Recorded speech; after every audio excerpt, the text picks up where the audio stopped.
Egunon.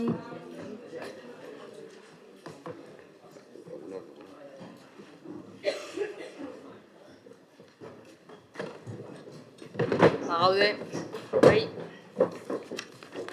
hasiera emango diogu apirileko udalbatzarrari. 52. puntuan, aurrekoiko bilkuretako akta onartzeko proposamena 2024ko martxoaren 27an. Ez dago ekarpenik, beraz, onartua geratzen da, eta honez beste 53. puntura pasatuko ginateke, erabaki proposamena agintzari kooperatibari fakturak ordaintzeari buruzkoa. Batzordearen proposamen hau da. Ekonomia prozesalagatik prozedurarekin jarraitzea eta espedientean prestazioen valorazioari buruz jasotako informazioaren arabera zerbitzu emailearen aldeko kalte ordaina finkatzea. Udala bidegabe aberastea saihestuz, aurkeztutako eta adostutako fakturarekin bat datorren zenbatekoan. Faktura da guztira 37.187,42 euro. Eta bigarrena faktura hori onartzea eta agintzari soziedad kooperatibari ordaintzea.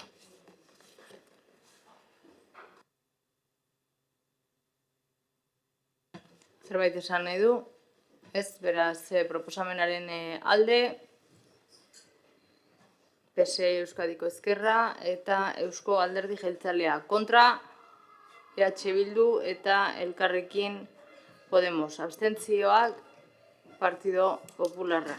Beraz, honez beste, 54. puntura pasatuko ginateke, hainbat ebazpenen berri ematea, aurrekontu gehigarrizko kredituz baliatuta aldarazi. Batzordearen proposamena da, kreditu gehigarrien bidezko aurrekontu aldaketaren ebazpenegaz jakitun geratzea. Ebazpena da 1110 2024ko zenbakidun ebazpena 29.000 euroko zenbatekoarekin kreditu gehigarria eta da garapenerako lankidetza proiektuaren deialdiari aurrera egiteko.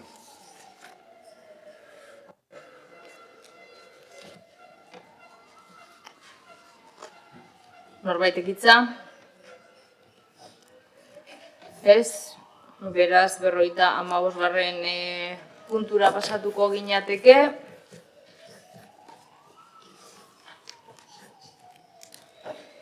Kreditua erantziarazteko hainbat ebazpenen berri ematea. Batzordearen proposamena hau da, erazketaren bidezko aurrekontu aldaketarekin ebazpenekin jakitun geratzea, bertan zerrendatzen dire, ebazpenak eta diru kopuruak. Norbaitek hitza? Andrade jauna. Eskerrik asko alkate Andrea eta egunon guztioi. Bueno, momentu batez geratzeko esan nahi dizuet gai zerrendako puntu honetaz hitz egiteko. Bi lerro baino ez ditu izango, baina nik uste dut argi uzten duela.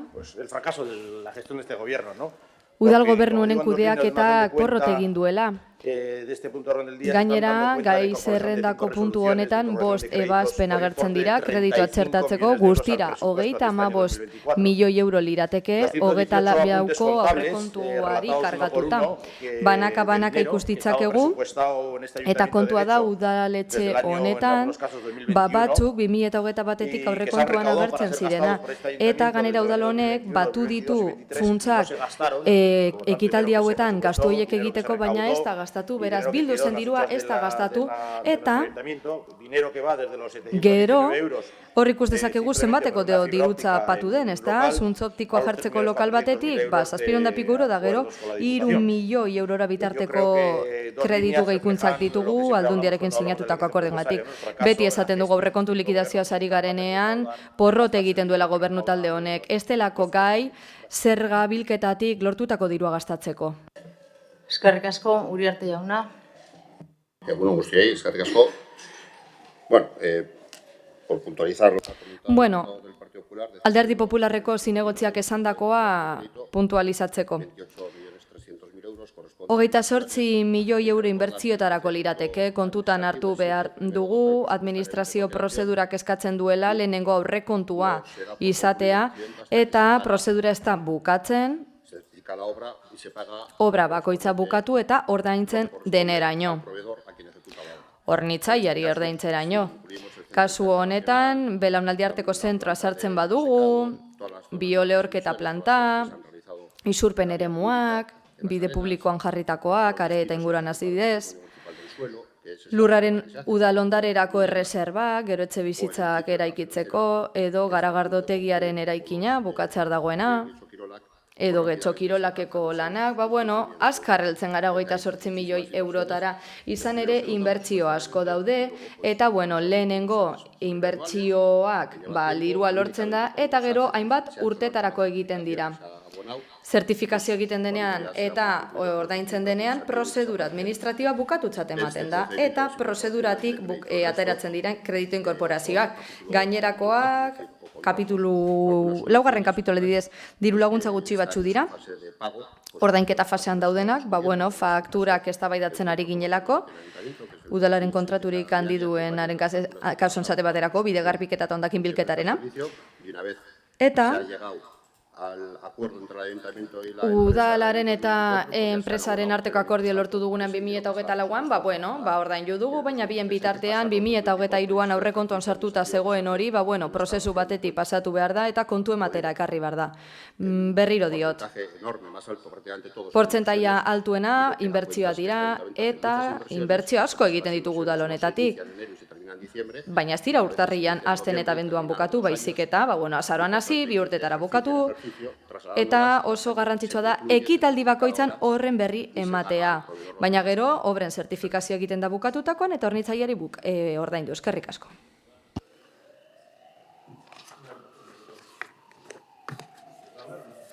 Puedes hablar segundo turno, porque no... Bigarren txanda erabili dezakezu, Andrade jauna. Baina realitatea bestelakoa da. Kontabilitate arloan, aurrekontuetan, hainbat urtetan, dirua aurrekontuan txertatzen da gastatzeko, baina ezke kasu hauetan ez da gastatu. Pasaden urteko soberakin azate baterako pageneukan eta ez da gastatu. Ez dela hasi prozesurik, hemen berri prozesuan eta beste inbertsio askoren kasuan ez dira hasi ere egin. Eta hori nabaritzen da. Argiterian esate baterako, estelako jarri, da beti eskatzen gabiltzalako. Eta gaurkoan, hasieran labur-labur esan bezala, badirudi beste ezer baino gehiago 35 milioi euro pasatzen ari garela, kontu batetik bestera, gastatu izan estelako eta urten gastatu nahi delako. Eta bidegabea da, zergak kobratzen egotea, eta gero aurrekontuak betetzen ez direla ikustea. Baina, denbora izango dugu uztailean, berriro eztabaidatzeko. Eskerrik asko. Eskerrik asko. Honez beste 56. puntura pasatuko ginateke. Finantza iraunkortasunaren 4/2024 zenbakidun txostenaren berri ematea. Aurrekontuaren aldaketak finantzatzeko asmoz, 2023ko udal aurrekontuaren likidazioarekin lortutako diruzaintzako gerakina 2024ko denboraldian. Gastu orokorretarako erabiltzea dela eta. Batzordearen proposamen hau da, udaleko kontu hartzailetzak finantza iraunkortasunari buruz egindako apirilaren 10/4/2024ko txostenaren edukiaren jakitun geratzea. Bertan diruzaintzako geldikinak erabiltzen dira 2024ko lehenengo hiruhilekoan aurrekontu aldaketa finantzatzeko. Eta bigarrena, txosten hori, Bizkaiko Foru Aldundira finantza tutoretzari dagokion eskuduna den sailari igortzea osoko bilkuraren akta eta euskarri izan daiteken gainerako dokumentazioekin batera. Norbaitek ekarpenen bat, Rodríguez jauna. Egia esateko zalantza garbia euskan puntu honetan hitz egitea edo aurrekoan hitz egitea edo bietan. Puntu honetan badago datu bat guri kezkagarria iruditzen zaigula eta gure ustez ez dela kudeaketa onaren adierazlea. Eta hau da, udal honen aurrezte garbia aurreko urtean 27 milioi eurotakoa izatea. Guretzako aurreztea ondo dago, baina gehiegi aurrezten danean horrek islatzen duena da, hainbat gauza ez dira egin. Aurreko puntuaren eztabaidan batetik Alderdi Popularrak esaten zuena arrazoia zeukan, eta bestetik ere Eusko Alderdi Jeltzaleak ere esaten zuena ere arrazoia zeukan. denetarik dago egonda dazio horretan, baina argi dago ere bai, hainbat gauza egikaritu ez direla, hasi be ez direla egin, gauza horiek ondoren urrengo urteetako aurrekontuak ere mugatzen dituzte, zuek esaten duzuelako gauzak egin behar diela gero egiten ez direnak, Andrade jaunak aipatu ditugu argiak, segituko dugu argiekin edo luminariekin, eta bigarren puntu honek islatzen duen aurrezte garbia ere horren isla da. 27 milioi aurreztea guretzako ez da kudeaketa onaren isla, baizik eta egin ez denaren isla. Eskerrik asko, beste norbaitek. Beraz, 57. puntura. 57. puntua, Getxoko udaleko sektore publikoaren 2024ko kontrol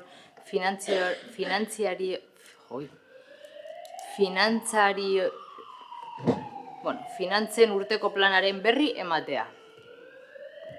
Batzordearen proposamena da, kontu hartzailetza orokorrak egindako Getxoko udaleko sektore publikoaren 2024ko kontrol finantziarioko urteko planaren berri ematea. Osoko bilkurak informazio hori izateko ondoritarako soilik, txostenari erantzitako dokumentazioari. Norbaitek hitza, Andrade jauna. Sí, gracias, alcaldesa. Hoy que tenemos un pleno corto voy a aprovechar para... Eskerrik asko, alkate Andrea, gaur osoko bilkura laburra izango denez, egunean jartzeko aprobetxatuko dut. Hau da urteko kontrol finantzarioaren plana, eta hemen azaltzen zaigu nola gastatzen den dirua, nola mugitzen den gure udalaren dirua, eta harrigarria da zer nolako kontsiderazioak egiten diren txostenean. Nik uste dut osoko bilkura hau horretaz konturatu behar dela eta etorkizunean erabakiak hartu.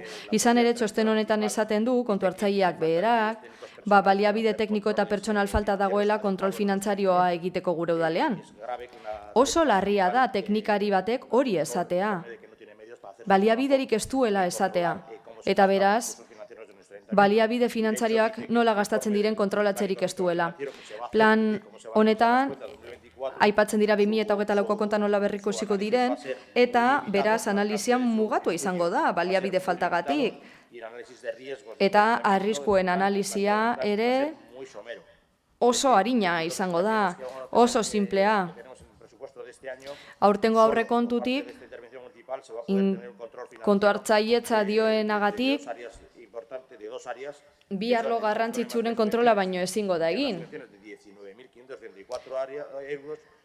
Diru laguntzen arlotik 19.500 eta bestetik 53.000 euro kontratu txikiak ere, Getxo Kirolaken parteetik, berrikusiko dira, eta hori da izango duen kontrola gure udalak datorren urtera begira. Eta nik uste dut oso garrantzitsua da osoko bilkuran hori aipatzea. Txostenean bertan ere esaten delako legegintzaldian zehar alda daitekela egoera, txostenean jasotako egoera. Eta guk informazio eskatuko dugu jakiteko baliabide teknikoi zeintzu diren, baliabide hauek 2012 eskatu izan direlako, eta ezinbestekoak direlako, udal honek kontrol hobea egiteko finantzen inguruan.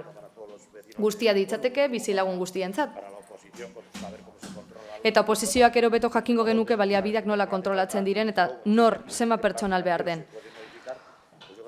Eta emaitzei eragin badiezaieke ere, guazen bazterlan bat egitera urte honetan, ikusteko aurrekontua, langileriarentzako aurrekontua nola igo daiteken eta kontrol finantzarioa hobe daitekeen. 53.000tik gorako kontrola egiteko gero. 130 milioi euroko aurrekontua dela kontutan hartuta. Eskerrik asko, beste norbaitek, Uriarte jauna. Simplemente decir... Zera esango dut. El informe que se trae aquí a la dación de cuenta... Kontu emate honetan ekarri den txostena, kontu hartzaileak idatzi du osorik, inok ezin du aldatu, eta beraz, desadostasunak egon daitezke, gauza batzuk jaso ez direlako, egia da, langileak gehitu genituela fiskalizazio arloan batez ere, eta beti ondo dago langile gehiago izatea, edozer gauza egiteko, baina gauza da baliabide teknikoak baditugula udal honetan.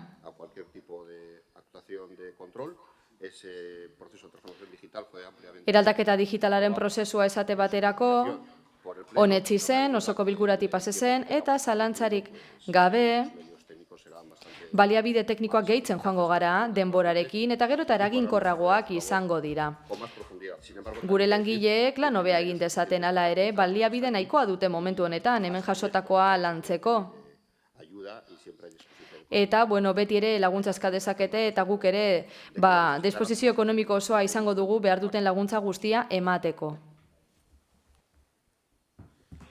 Eskerrik asko. Beraz, honekin batera, mozioen eta interpelazioen atalera pasatuko gara. 58. puntua, Partido Popularraren mozioa, Fadurako kanpoko igerilekuen egutegia handitzea. Zeinek defendatuko du, Zorrialek Erika jauna, zeure hitza. Eskerrik asko alkate Andrea eta egun on guztioi. Meteorologiako Estatu Agentziari dagokionez, Euskal Autonomia Erkidegoko 2023ko uda meteorologikoa, ekaina, uztaila eta abuztua, serie historikoetan egon den 3. uda beroena izan da. 2003 eta 2022 urteetan soilik gainditu baita. Bestalde, iazko irailean ere batezbesteko serie historiko altuenak lortu ziren. Egoera hori dela eta erakunde publikoek ala nola Getxoko udalak temperatura altuei lotutako eraginak eta arriskuak arintzeko neurriak hartu behar dituzte. Popular Udaltaldea proposatzen du zabaltzea Fadurako kanpoko igerilekuen egutegia, urtean 4 hilabete zabalik egon daitezen. Hau da, ekainaren batetik iraiaren 30 arte biak barne. Ekimen horren bidez, temperatura altuen aurkako neurriak hartzeaz gain, herritarrentzako aisialdi osasungarriaren eskaintza zabalduko genuke. Azaldutako guztiagatik, Popular Udaltaldeak honako erabaki proposamen hau dakar.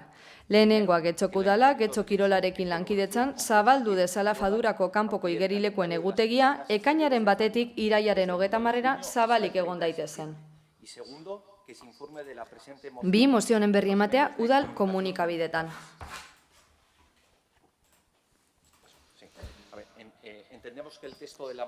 Mozioaren testuan nahiko argi dago guztia eta printzipioz ez zaio ezer gehitu behar. Baina, azalpenean adierazi bezala,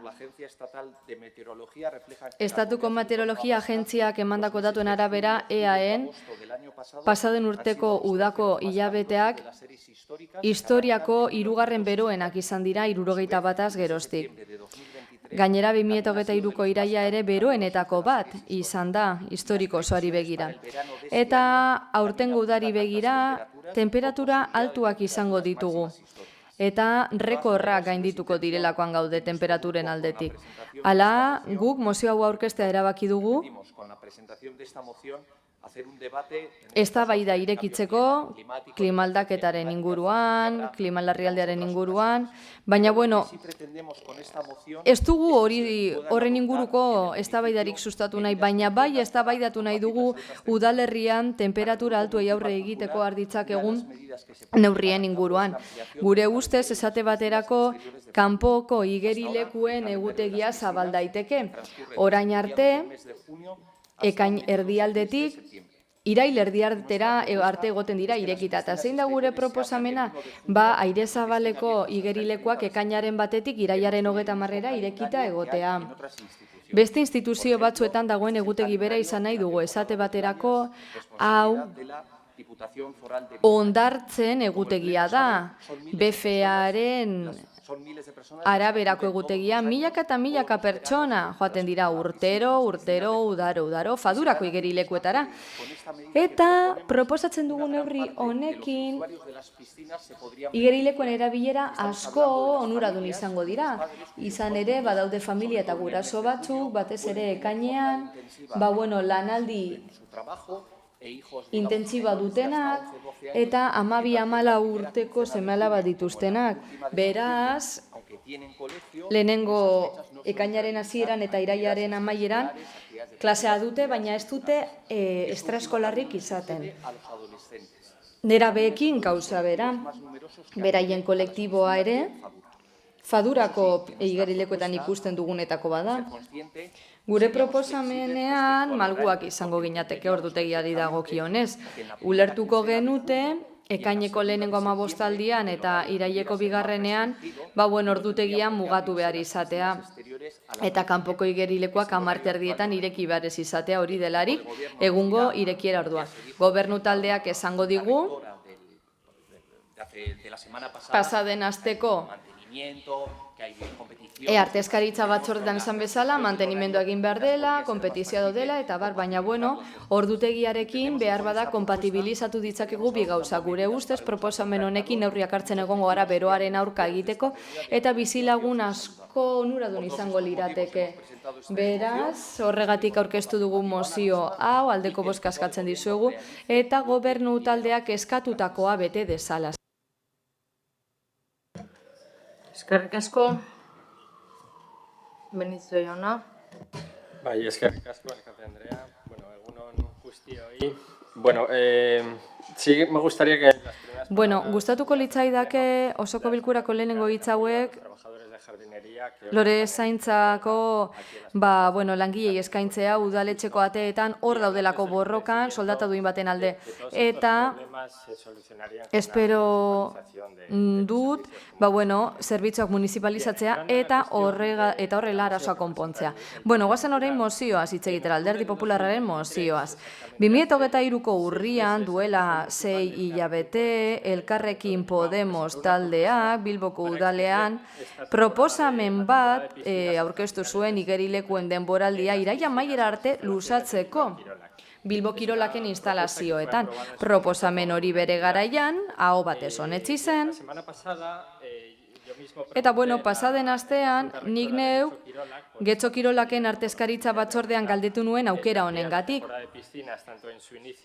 Igerileku denboraldiaren hasiera zein amaiera luzatzagatik. Eta esan ziguten, ez dakitela, baina proposamen hau osoko bilkurara ekarriko zela horregatik, argi dagoen bezala, aldeko botoa emango dugu. Zer gehiago, batzordean esan ziguten, kontu tekniko batzuk ere, konpondu beharko liratekeela, neurri hau hartu aurretik. Gero komentatuko dira ziurrenik, baina, garbiketaren kontu hau dago, igerileku sasoia eta kursilloen sasoia, baino lehenago eta ostean egiten dena. Eta, kontu asko ebatzi behar dira lehenbizi, baina uste dugu Getxo Kirolaken zuzendaritzak zalantzarik gabe lan egin behar duela, ordutegi edo denboraldi handitze hau posible egiteko. Zergatik, batez ere, argi dagoenez, gero eta egun gehiagotan egiten badu bero handia, zergaitik ez dugu igerilekoak irekitzeko epea luzatuko. Argi dago, guztiok bizi izan dugu, ez da?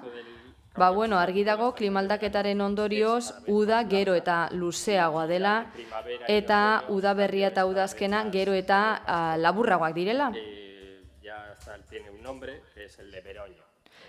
Ja, gaztelaniaz beroño esaten zaio, udazkenari, udaren antzekoa delako. Errealitatea hori izanik, eta proba zientifikoak eta datuak izanik, kontutan hartu behar dugu igerileki publikoek guztiz beharrezkoa den espazio eskaintzen dietela herritarrei refreskatzeko berotik ihes egiteko eta gainera herritar guztiek erabilitzakete. Eta bero olatuetan errazagoa da eguna eramatea igerileku hoiei esker esan bezala horregatik guztiagatik eta Bilboko udalean onetzi bezala guk eskatuta, uste dugu igerilekoen denboraldia luzatu beharko litzatekela Getxo Kirolaken partetik, eta beraz Getxo Kirolaken zuzendaritzari eskatzen diogu helburu hau kontutan hartzeko eta igerileku sasoia luzatzeko. Ekainaren hasieran 15 egun, zein irailaren amaieran 15 egun. Eskerrik asko. Eskerrik asko. Díaz Andrea. Eskerrik asko. Egunon. En principio la propuesta que se plantea... Lehenik eta behin proposatzen den planteamendua bidezkoa da eta eskatzen den bakarra da herritarrei zerbitzu hobea eskaintzea eta egia da gero eta bero gehiago egiten duela eta igerilekua lagungarria dela guztientzat eta Bilbon esate baterako neurri hau aplikatu da, oso ondo hartu da eta egia da aldi berean Getxon ura asko erabiltzen da eta banaketa egin behar dugula erabileran inguruan. Kultiboa, eskoletarako, askotarako erabiltzen da. Eta, kudeaketa arlotik esan ziguten, ekainaren lehenengo 15 aldian kirolehiaketak daude, eta iraileko azken 15 aldian mantentze lanak egiten dira, instalazioak hurrengo denboraldirako prestatzeko. Eta guk uste dugu oso garrantzitsua dela oreka hori mantentzea aisialdirako erabileraren eta kirol erabileraren zein eskola erabileraren artean. Hor aldaketak sartuz gero, eskolen eskaintza atzera daiteke edo kirol lehiaketekin arazoak izan ditzakegu. Eta horregatik diogu Getxo Kirolakek badakila zer egiten duen, konfiantza daukagu haiengan. Eta saiatzen ari dira, baliabide horien bitartez, ahalik eta zerbitzu onena eskaintzea. Horregatik ere kontutan hartuta Getxon 7 hondartza ditugula eta hainbat urte daramatzagula hondartzen ordutegiare luzatzen, horregatik ez dugu babestuko mozioa momentu honetan azalutako guztiagatik.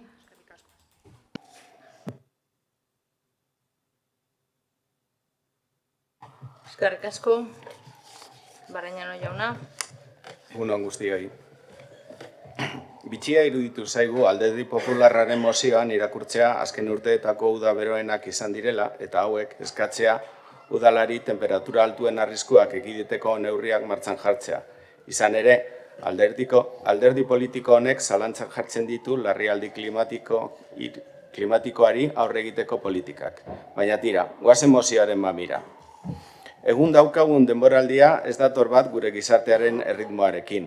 Ekainean eta irailean geroz eta pertsona gehiagok aukera dauka lanetik lehenago ateratzeko. Ordutegi murriztua orain lehenago hasten delako, baina ez hori bakarrik.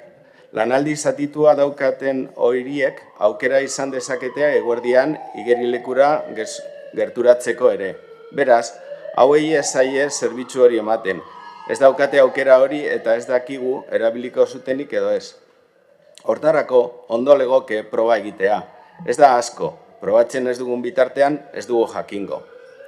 Badakigu ere, esango diguzuela espazioaren kudeaketa zaildu egiten dela, baina hori ez da ezin delako, hori espazioaren kudeaketa txargatik besterik ez da. Zaila gaitezen gaur egun dagoen zerbitzua hobetzen, horretarako aukerak aztertu eta proba egin. Kiroldegiak baditu estali gabeko igerilekuak, neguan erabiltzen ez direnak. Hau da, espazio hori ez da erabilgarria egoten urte osoan. Hauek erabiltzeko epea aurreratzea zerbitzua hobetzea da. Badakigu kudeaketa lanak zailduko dituela, baina hau zerbitzu publikoa da, eta ez enpresa pribatua. Hortaz, goazen herritarren nahiak asetzera. Badakigu igerileku olimpikoan ikastaroak ematen direla, eta hori dela arrazoietariko bat igerilekua ez irekitzeko. Espazio faltaren aitzakia erabiliko duzue, baina urtero ikastaroak eta udako denboraldia elkarbizitzen dira aste bat edo bi. Horregaitik, aukerak aztertu ditzazuen eskatzen dizuegu. Ezin da jarraitu kudeatzen orain dela 40 urteko formulekin. Beraz, aukera dagoelako eta ideia ona delako mozioaren alde egingo dugu. Eskerrik asko. Eskerrik asko. González jauna. Egunon. Bueno, hace más de 10 años y cada año hacemos en Getxo Kirolak la reflexión y de la posibilidad guk hausnarketa egin izan dugu sarri eta udako denboraldia hondartzen denboraldiarekin kointziditzen du. Beraz, zer ondorioztatu genuen bere momentuan? Proposamen bera egin zenean, Getxo Kirolak eta igerilekuak hezkuntza eta prestakuntzarako sortu ziren. Horrela, gure sasoiko ekintza guztiak ikasturtera lotuta daude. Urteekin Getxo Kirolakek antolatutako kurso guztiak haur eta nerabeen kirol hezkuntzaren parte bihurtu dira, también de la conciliación laboral eta y familiar de muchas personas. pertsona askori albidetu die lana eta bizitza pribatu uztartzea. Temporada que proponen hacer Sasoia hasteko eta bukatzeko datak aldatzen badira, mantentze lanei eragiten die. Eta gure instalazioak behar dute mantentze lana. la temporada de verano. Gero uda bukatzen denean, jarraian negukoa hasten da eta horrela da beti. Getxo kirolakek urtean 3 egunetan baino ez du izten. Laburbilduz, Al 1 de junio no es ekainaren batera sasoia luzatzea, ez da posible conciliación familiar nuestra oferta. gure eskaintza berorretan mantentzeko. Se hace coincidir Eta gainera, zapaldu egingo luke eskola egutegia. Eta jaiaren 30 luzatzea ere ez da posible, 10-15 egun behar ditugulako mantentze lanak eta garbiketa lanak egiteko. Legeak eskatzen digu lan horiek egiteko ikasturte berri hasi aurretik. esas tareas de mantenimiento se programan Mantentze lan horiek demanda de uso de eskaera gutxien dagoen tarteetan egiten dira, eta hain zuzen ere zue proposatzen dituzuen data horietan egiten da. Beraz, para nosotros el primer objetivo guretzat lehenengo helburua hezkuntza da, prestakuntza eta familia eta lana uztartzea. Eta egia da, bizialdia osasungarria garrantzia hartu dela azken 10-15 urteotan, baina ez zaigu iruditzen egokia beste helburu guztien aurretik jartzea. Eskerrik asko. Eskerrik asko, Torriarek Erika jauna, bigarren txanda. Sí, gracias, señora alcaldesa. Bueno, en primer lugar, agradecer a los grupos que van a apoyar nuestra... Lehenik eta behin, eskerrik asko gure proposamena babestuko duten taldeei. Gure asmoa ez da digamos, una disputa entre... borroka batean sartzea, zein den hezkuntza erabilera eta zein den aizia erabilera, ez da? Ni ere joaten bai naiz, ez? Udan igerilekuetara. Gure taldeak ez du eztabaida horretan sartu nahi, guri arrazoizkoa iruditzen zaigu udalak eta Getxo kirolakek hasieratik hezkuntza erabilera hori eman nahi izana, oso ondo iruditzen zaigu, arrazoizkoa esan bezala bere garaian guk para que fuera más fácil esa errazagoa izan zedin bateragarritasun hori guk proposamen bat egin genuen, kanpoko piztina bat Andramari kiroldegian, piztina horrekin, legeleku horrekin agian errazagoa izango litzateke guztia bateratzea, bateragarria egitea, ez da gaurko eztabaida. Badakigu baina kontuan eduki beharko genuke beste igerileku batekin Andramari kiroldegiarekin, errazagoa izango litzatekeela. Agian oker nago eta hala baldin bada, barkatu, baina nik lehiaketak, igeriketako lehiaketak ikusten ditudan bakoitzan barruko igerilekuetan ikusi ditut, ez? Erabat estaliak direnetan, agian erratuta nago, baina kasualidadea izango da, baina hala izan da, lehiaketa guztiak igerileku txikiagoetan izan dira. Beraz, sentitzen dugu proposamena ez onartzea, bai, gustatuko litzaiguke ahalegin bat egitea, eta horregatik gaude irekita, bagenekien, eta lehenengo hitzartzean esan dugu, agian ordutegiak murriztuago izan beharko luke, ez? 30 egun horietatik 15 eta 15, eta horrela mantentzen lanak erraztuko lirateke. Baina saiatu beharko litzateke bateragarri egitea bi gauzak, bi erabilerak, eta tamalez ez da hala izango, ez? Elkarrekin Podemosek esan du, Bilbon behintzat udal igerilekuetako batean ez dute horrelako mantentzen lan eta finantzak eta lan arazorik izango, eta agian Bilboko udalari galdetu beharko diogu, ez? Erakunde autonomoari, ez dakit Bilbao kirolak dagoen, baina galdetu beharko genioke nola antolatzen diren beraiek hori horrela izan dadin. Eskerrik asko. Muchas gracias. ¿Alguien más desea intervenir? Sí, señor Benito. Sí, entre este debate encuentro ciertas similitudes. Eztabaida honek gogorarazten dit aurreko osoko bilkuran izan genuena, ez? Hondartzako takila horiek zirela eta ez hor hainbat traba jarri ziren, ez? Gauzak ez egiteko azken finean. Eta iruditzen zait, zalantza zerrenda hori izateaz gain gauzak ez egiteko aitzakia gisa, egin beharko genituzke, izan beharko genuke beste zerrenda bat, konpondu beharreko kuestioekin. nik, hasieran esan bezala, hasierako hitzartzean esan bezala, esaten dut, aztertu beharko genuke bateragarritasuna beste erabilerekin. Erabat ados nago, ez? Beste erabilerak ere oso garrantzitsuak dira. Kirol erabilera, ikastaroetarakoa, eta nola ez mantentzea. Horri eutxi behar zaio, zalantzarik gabe. Baina, gure lana izan beharko litzateke, edo getxo kirolaken lana izan beharko litzateke, eta are gehiago mozioa onartu ondoren, getxo kirolakek aukera horiek aztertu beharko lituzke, eta etorkizuneko batzordeetan oposizioari ere galde geniezaioke, ez? Mesedez, aurkeztu ondorioak edo gai honi buruz egin den azterlana, ez?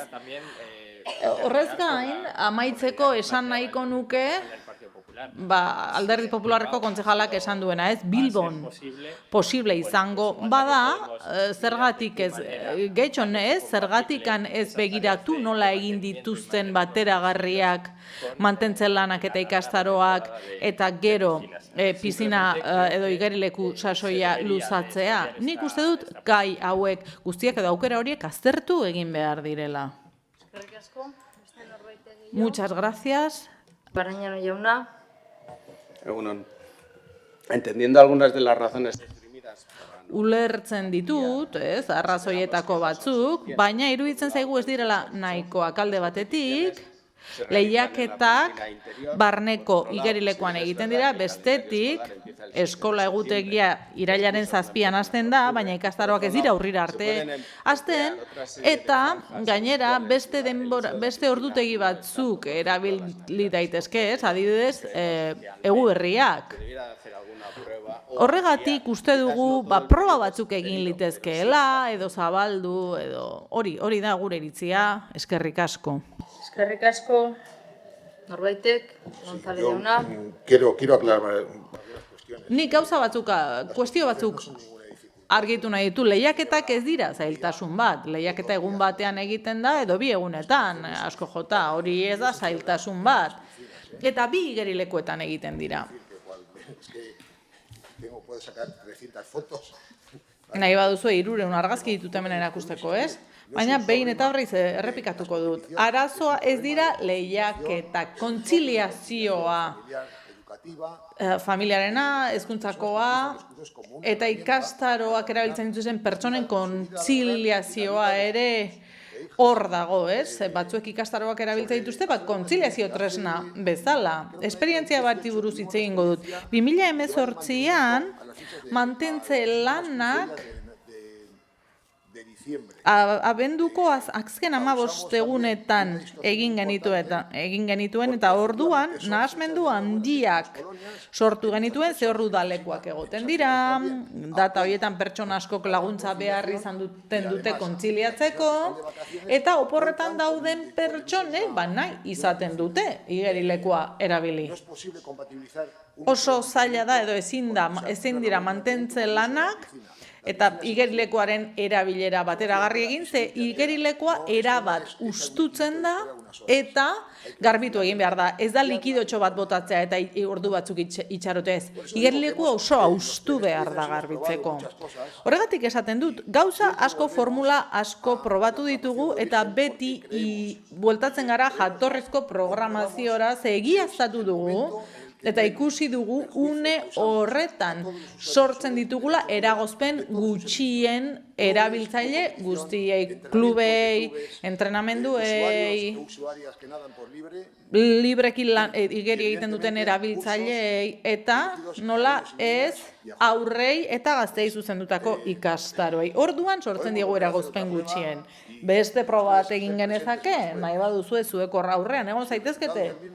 Baina emaitza berbera baldin bada, espero dut ona etorriko zaretela eta onartuko duzuela, emaitza dena dela. Eskerrik asko. Bozketara pasatuko gara, mozioaren aldeko bozkak, Partido Popularra, EH Bildu eta Elkarrekin Podemos, kontrakoak, PSE Euskadiko Ezkerra eta Eusko Alderdi Jeltzalea.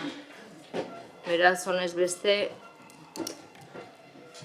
Bildu udal taldearen moziora pasatuko gara, 59. puntuan etxe bizitza handiak banatzea.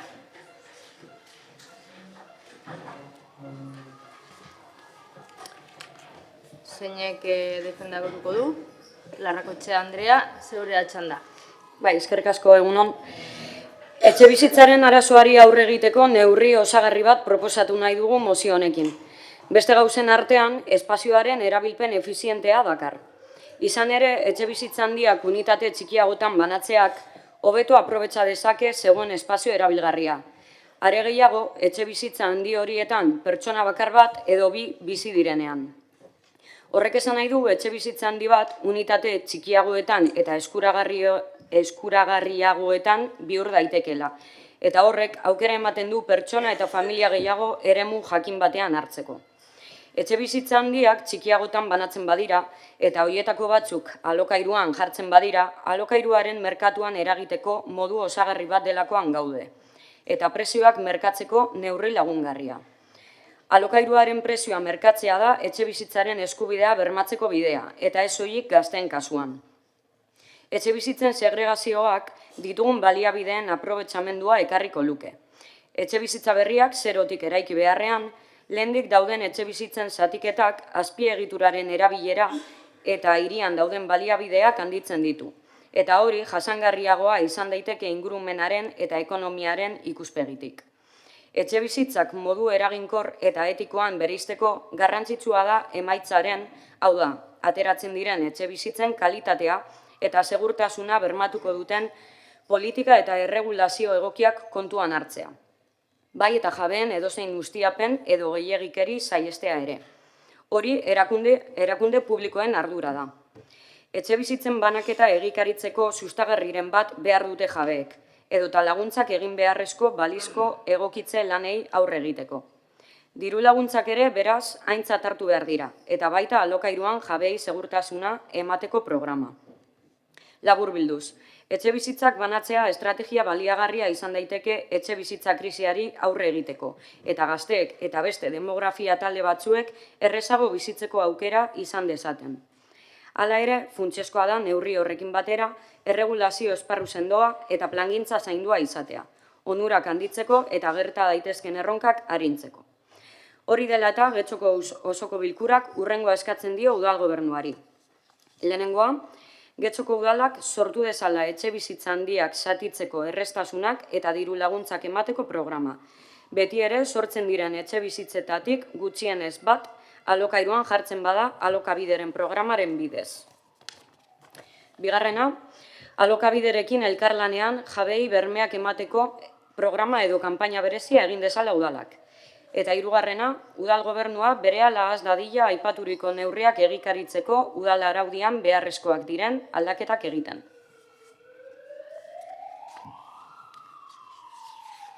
Perdón, tengo una enmienda. Barkatu, emendakin bat daukat.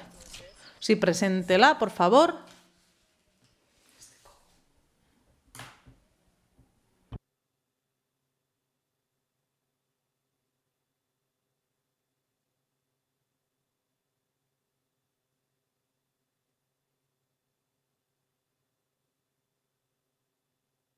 Irakurtzera pasatuko zara, mesedez? Puedes pasar. Podemos presentamos la siguiente moción, enmienda. Elkarrekin Podemosetik, lehenengo puntu aldatzeko mozioa aurkezten dugu. Getxoko udalak programa sor dezala etxebizitza handiak banatzeko beti ere horietako bat alokabideren bitartez alokairuan jartzen bada eta erantzen dugu eta etxebizitza horiek babestuak izan daitezela erregimen tasatuak diru laguntzak jabearen errentaren arabera emango dira.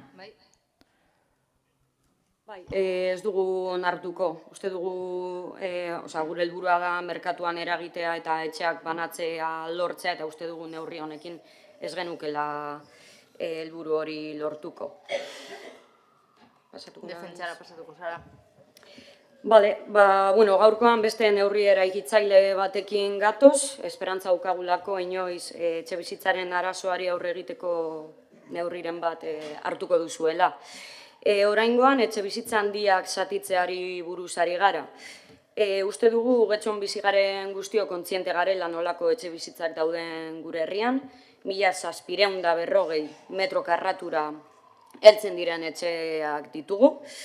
Baina bataz bestekora joz, Getxoko etxe bizitzen bataz besteko neurria 105 metro karratukoa da.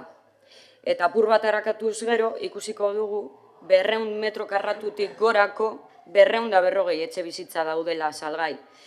Esango nuke ez direla gutxi. Eta hauek merkatuan daudenak soilik. Atera kontuak zenbat izango diren guztira, okupatuak edo merkatuan ez dauden etxe bizitzak gehituta. Etxe handi hauetako batzuk luxuzko etxe bizitzak dira, 3 milioi eurogatik salgai daudenak, orduan tira, seguruenik orain proposatzen dugun proposamena ez doa publiko horri bideratuta.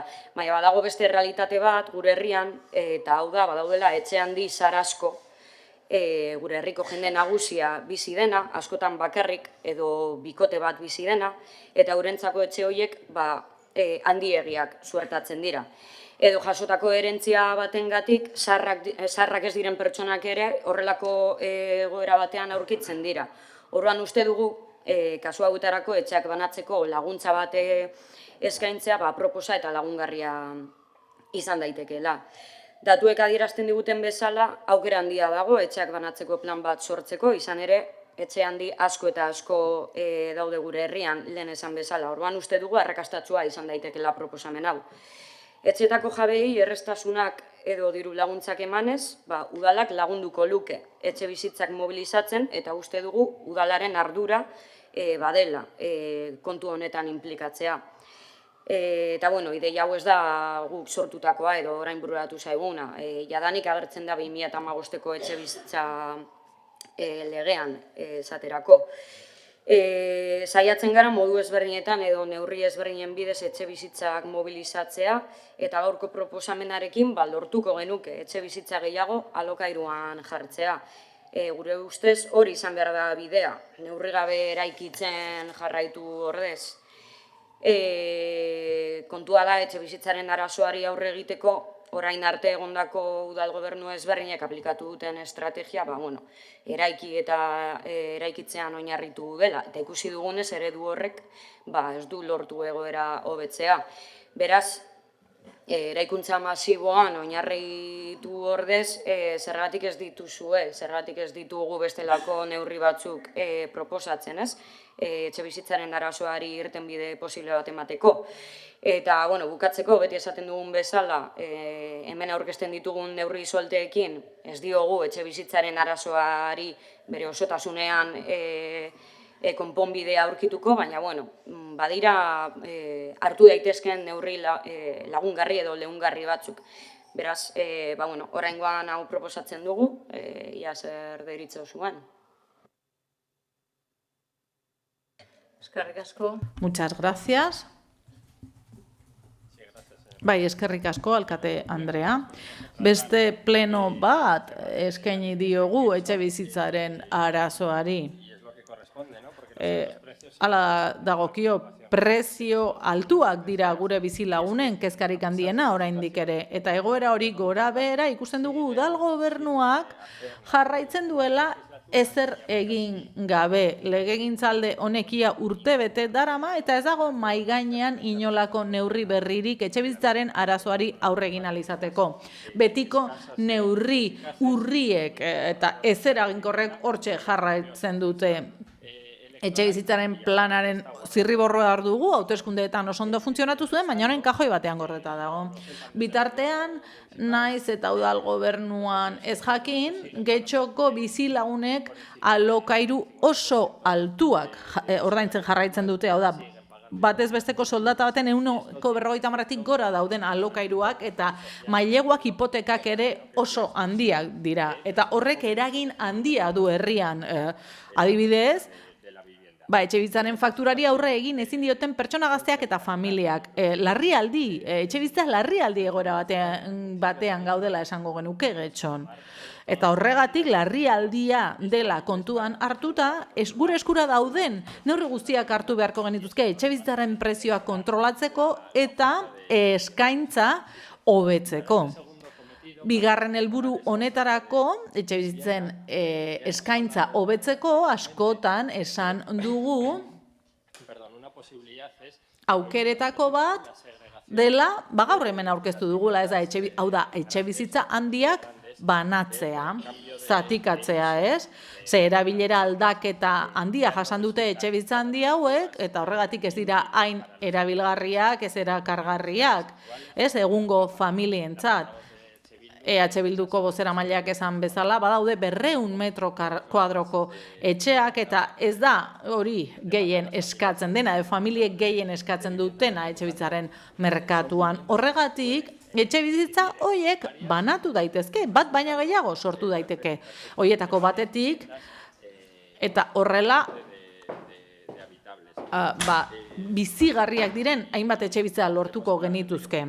Argi ikusten dugu, etxebizitzen zatiketa hori sustatzea dela egokiena eta desiragarriena, horregatik ondo iruditzen zaigu mozioa, baina iruditzen zaigu nabartu ere egin behartzela, edo alderdiren bat, baldintzaren bat, hobetu egin behar. Zela hori izan da gure ideia eta horregatikan aurkeztu dugu emendakin hau.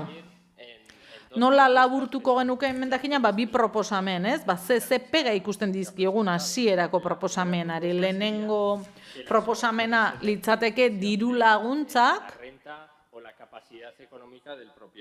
jabearen gaitasun ekonomikoaren arabera ematea. Ze diru laguntzak gehienak pertsonen errentaren edo gaitasun ekonomikoaren arabera ematen baitira, eta iruditzen zaigu hemen ere hala izan beharko lukeela. Eta batez ere uste dugu horrela izan behar dela, ze alde batetik bizitzen banaketa inbertsio errentagarria da kasu guztietan, eta bigarrenik ez zaigu iruditzen beharrezkoa denik diru laguntzarik ematea etxebizitzak banatzeko, ezagutu ditugun muturreko kasuetan. Adibidez, Eguzkialde jauregiaren kasuan, edo Lezamale Gizamon, Olasoren Markesaren jauregia, hor muturreko adibideak dira, ez da, ez? Azkenean jauregi handiak dira, eta gaitasun ekonomiko handia duten familien eskuetan daude, eta gainera banatutako luxuzko etxe bizitzak egin dituztean, horregatik iruditzen zaigu muturreko kasu horietan litzatekeela diru laguntzarik eman behar. Eta gure emendakinaren proposamenaren bigarren zatia da, segregatutako etxe bizitzen zati bat, etxe bizitza babestu tasatu izatea. Ondo dago, zati bat alokabidera joatea, baina bete behar hori zenbait urtez ezar daiteke, 3-5. Baina gero, etxebizitza libre bat geratuko litzateke, eta edozein preziotan saliteke, eta gero, onura neurrizkan pokoa bilatuko luteke, baina erregimen tasatuko etxebizitza babestu bat egiten badugu, eta horixe etxebizitzaren legean jasota dago, onura hori nolabait kontrolatuago egongo litzateke. Eta hala ere egongo litzateke hor mozkin bat edo onura bat.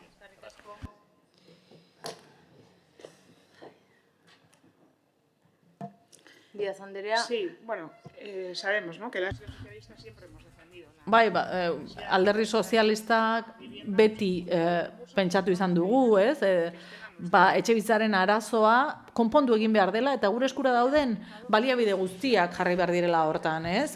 Neurri asko jarri ditugu martxan, eta hala ere zaila da, neurri hau gustatzen zaigu. Ze helburua da guk bilatzen duguna, ez? Etxebizitza, alokairuko etxebizitza eskaintza zabaltzea, eta prezio egokiak bermatzea, ez? Horrelaxe jasotzen baitu legeak, ez? Guk bultzatutako legeak. EH Bilduko bozeramaileak esan bezala, baina hainbat alderdi aintzat hartu behar ditugu ikuspegi funtzional eta operatibo batetik. Gure udalerrian badira etxebizitza handiak, eta etxebizitza horietan batzuetan pertsona bat edo bi baino ez direla bizi, beraz, etxebizitza banatzeak bai areagotuko luke etxebizitzen eskaintza udalerrian, beti ere hirigintzako legediari jarraikiz.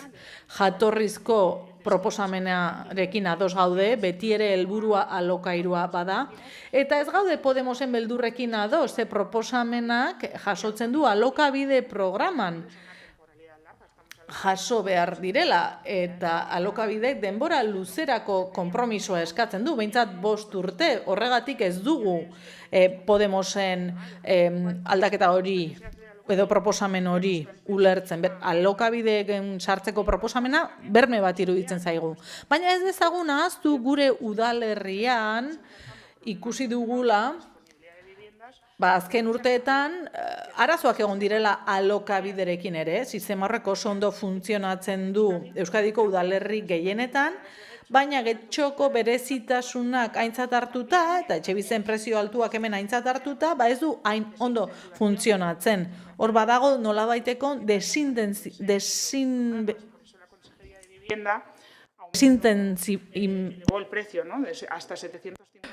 horregatikan igo zen prezioa, 750 eurora arte inzentibatu alizateko, bultzatu alizateko, eta jabe entzatera erakargarria izan zedin. Baina denborak aurrera egin du, eta neurri horieken ere ez dira zifrak hobetu, ez du ematen nahikoa denik, eta oso zaila da orekari eustea, eta getxo bezalako udalerrien parte hartzea, sustatzea, ze merkatuko prezioak hain dira altuak, hartzen ditugun neurriak ez direla inzentibatzaileak edo sustatzaileak alokabideri dagokionez. Horregatik ez dugu amore eman behar, ez? Neurria garrantzitsua da, gustoko dugu. Zailtasunez gain, hitz egin behar dugu funtzionatzen duenaz, eta eraginkorra denaz, eta ulertzen dugu, hau ezin dela izan jarduketa solte bat, ez? Modu askoz ere integralago batean lan egin behar dugu eta etxebitza plan bat behar dugu, neurri asko jasoko dituenak. Eta gu horretan tematuta gaude, eta horretan zentratu nahi dugu. Etxebizitza planaz arago, hau guztia operatibo egiteko, ikusi behar dugu nola banatu etxebitzak termino juridikoetan, teknikoetan, nola banatu behar diren, ze etxebitza lortuko liratekeen, eta gai horiek guztiak ezin dira egin gauetik goizera, ez da? Beraz, gai honetan, benetan urgentea den gai honetan aurrera egiten jarraitu behar dugu, neurri operatiboak sustatu behar ditugu, neurri horiek planean sartu behar dira, badugu zirriborro bat aurreko legegintzaldian aurkeztu zena, eta iruditzen zaigu neurri hau eta beste proposamen asko interesgarriak direla, aztertu beharko genituzkeela, eta eztabaida hori egin behar dugula talde guztien artean.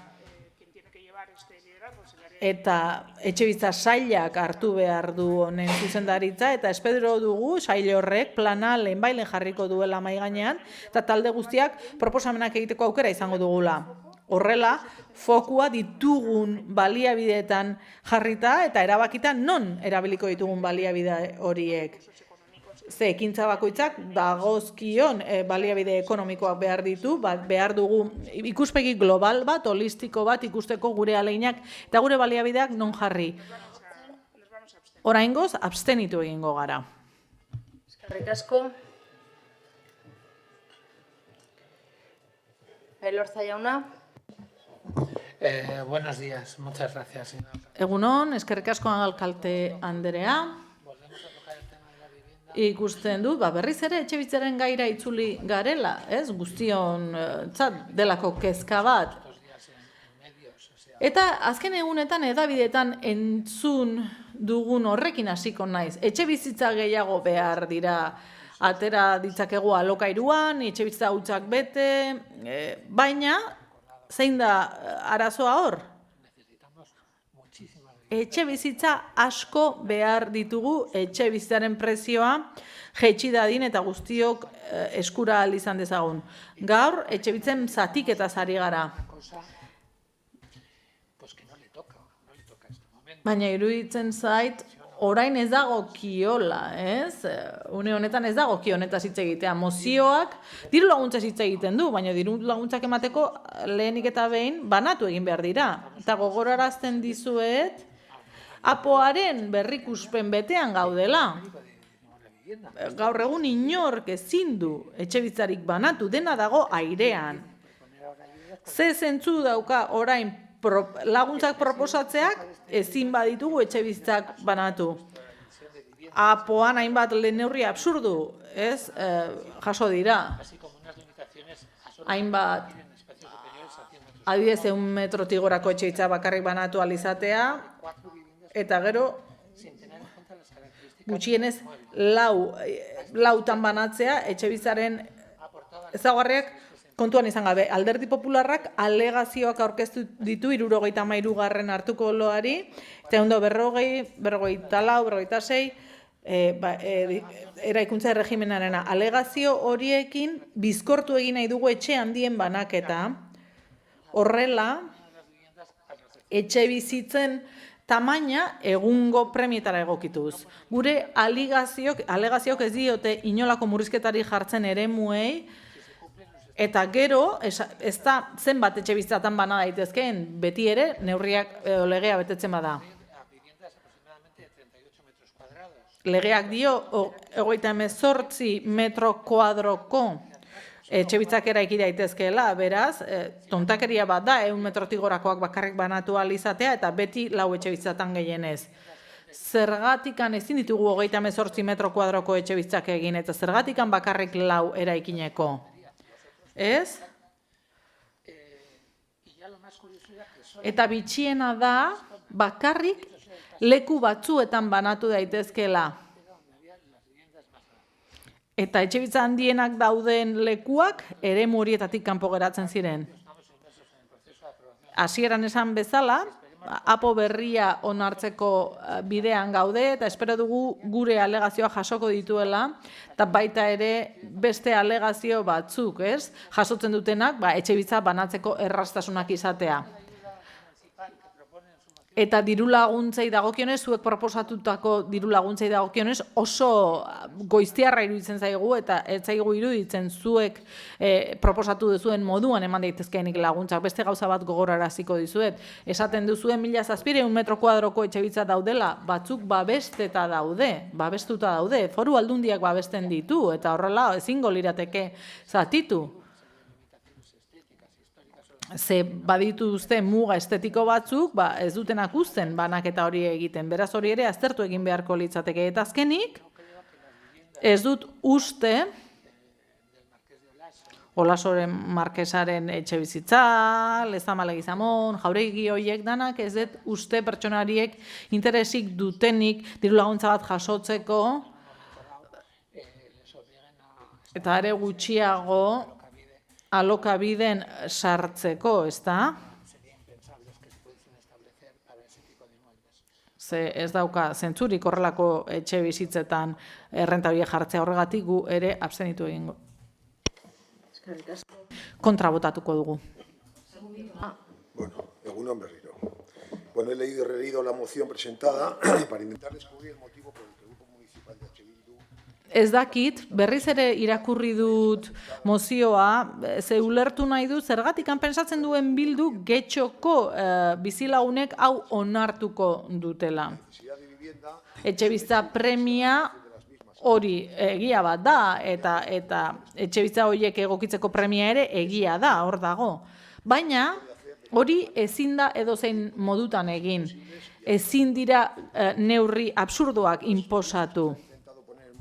Hainbat esperientzia martxan jartzen saiatu dira, adidez Balearretan, baina ez dut uste inorri interesatuko dionik bere etxe bizitza banatzea eta alokairu sistema publiko batean jartzean diru sarrerak galduta. Ez dut ikusten mozioan jabeen profila deskribatu dutenik. Baldintzetako bat izan beharko luke, etxebizitzak ez kargarik izatea, ez hipotekarik izatea.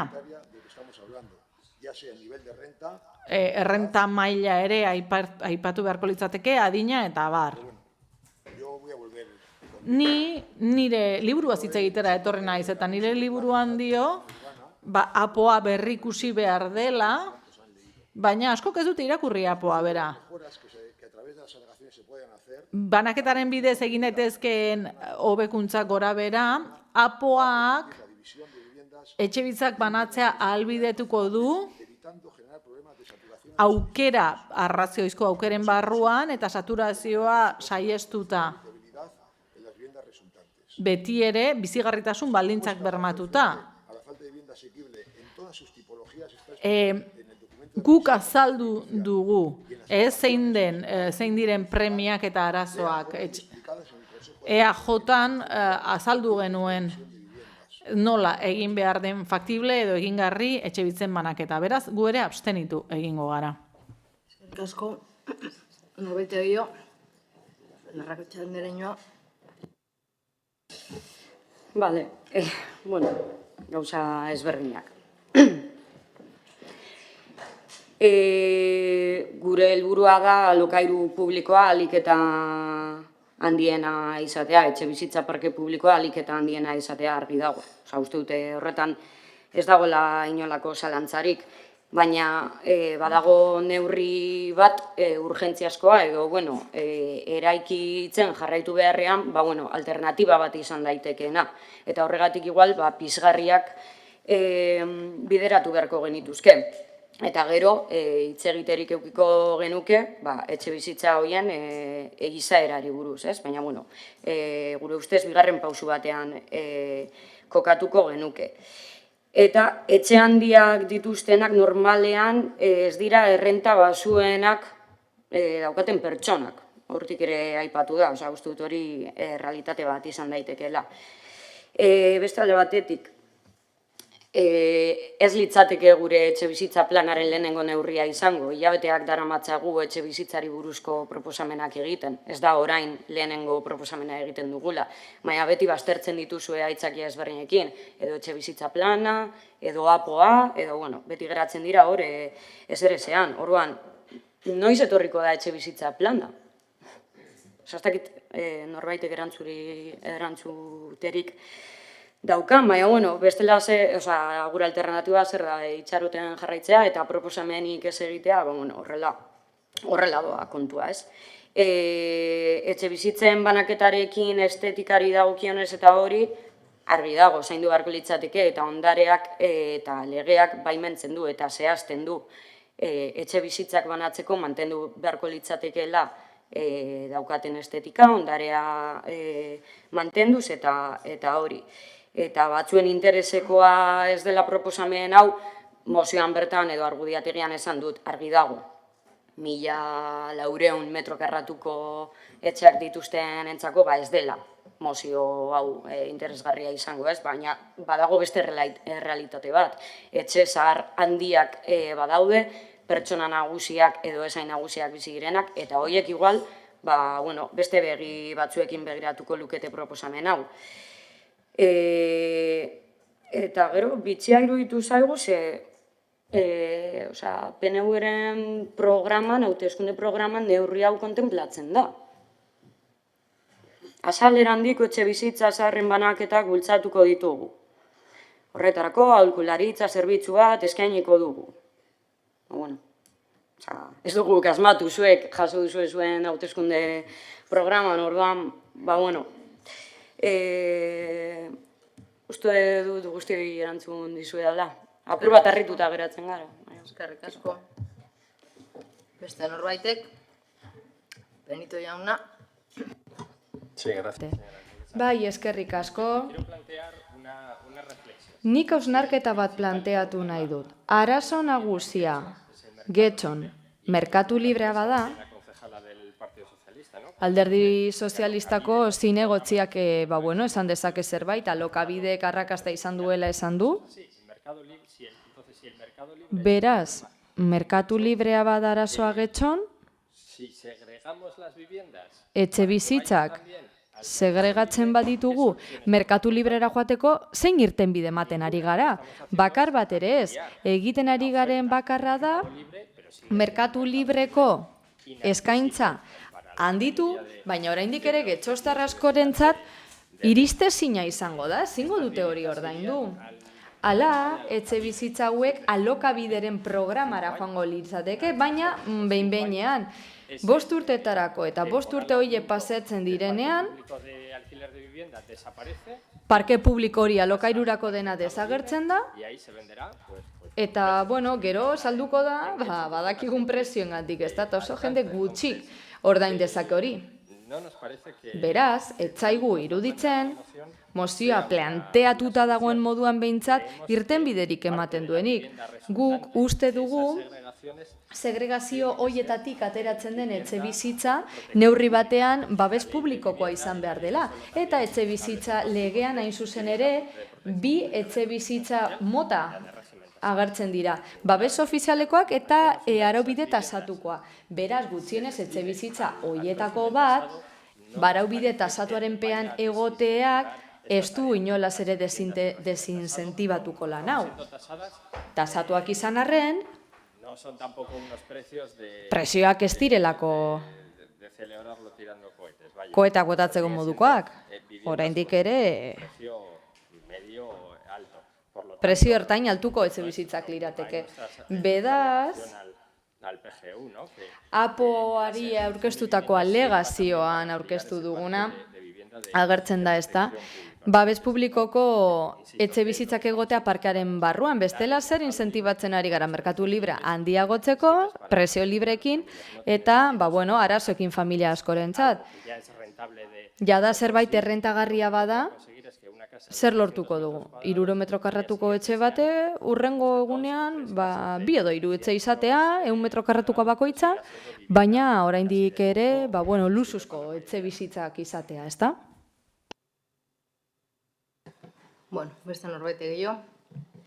Ez, beraz bozketara González jauna. Sí, yo quería... Bai, nik kontu pare bat argitu nahi nituen. Ez dakit nok esan duen, baina hemen doa. Lehenik eta behin, etxebizitza merkatua bakarra da. Etxebizitza askea, babestua, salmentarakoa, lokairuzkoa, baina merkatua bat da. Eta merkatuan eskuartzeko modu bakarra etxebizitza eskaintza da. Hori da, neurri eraginkor bakarra beti bermatu izan duena, prezioak jaistea. Beste neurri batzuk daude, ere badaude, bigarren mailakoak izan daitezkenak, alternatiboak, baina nagusi hori da. Etxebizitza planaren inguruan galdetu diguzue, hor bai, oraitu naiz. Etxebizitza plan bat eraginkorra, realista eta sinesteko modukoa izateko, APOa onetsi behar da. Lurzorua jarri beharko dugu etxebizitzak babestua alokairuan eskaintzeko. Hori da etxebizitza plan bakarra. Bestela bai etxebizitza bana ditzakegu, kontutan hartuta, hiri sistema kolapsatu dezakegula. Tuberiak, apartamentuak, udal zerbitzuak, hiri zerbitzuak, horregaitik mugatzen dugu etxebizitza kopuroa. Baina zein da realitatea? Lurzorua jartzen badugu eraikuntzaren mesedetan, orduan eskuartuko dugula merkatuan eta alokairuko prezioak orduan jaitsiko dira. Eskerrik asko. Bozketara pasatuko gara, beraz, mozioaren aldeko bozkak, Bildukoak ditugu, kontrakoak, Partido Popularra, abstentzioak, Elkarrekin Podemos, PSE Euskadiko Ezkerra eta Eusko Alderdi Jeltzaleak. Zer? Empate. Berriro bozkatu behar dugu, ezta?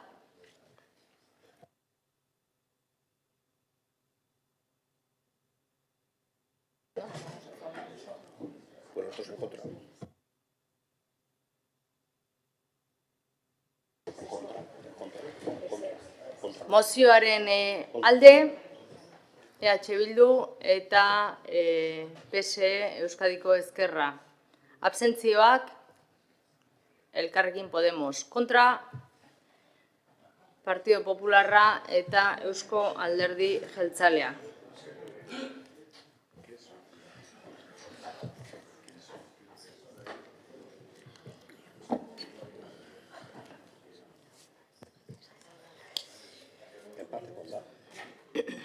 Honez beste,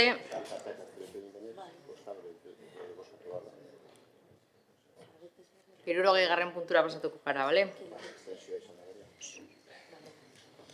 EH Bildu taldearen mozioa Getxoko enpresak kontratatzearen alde.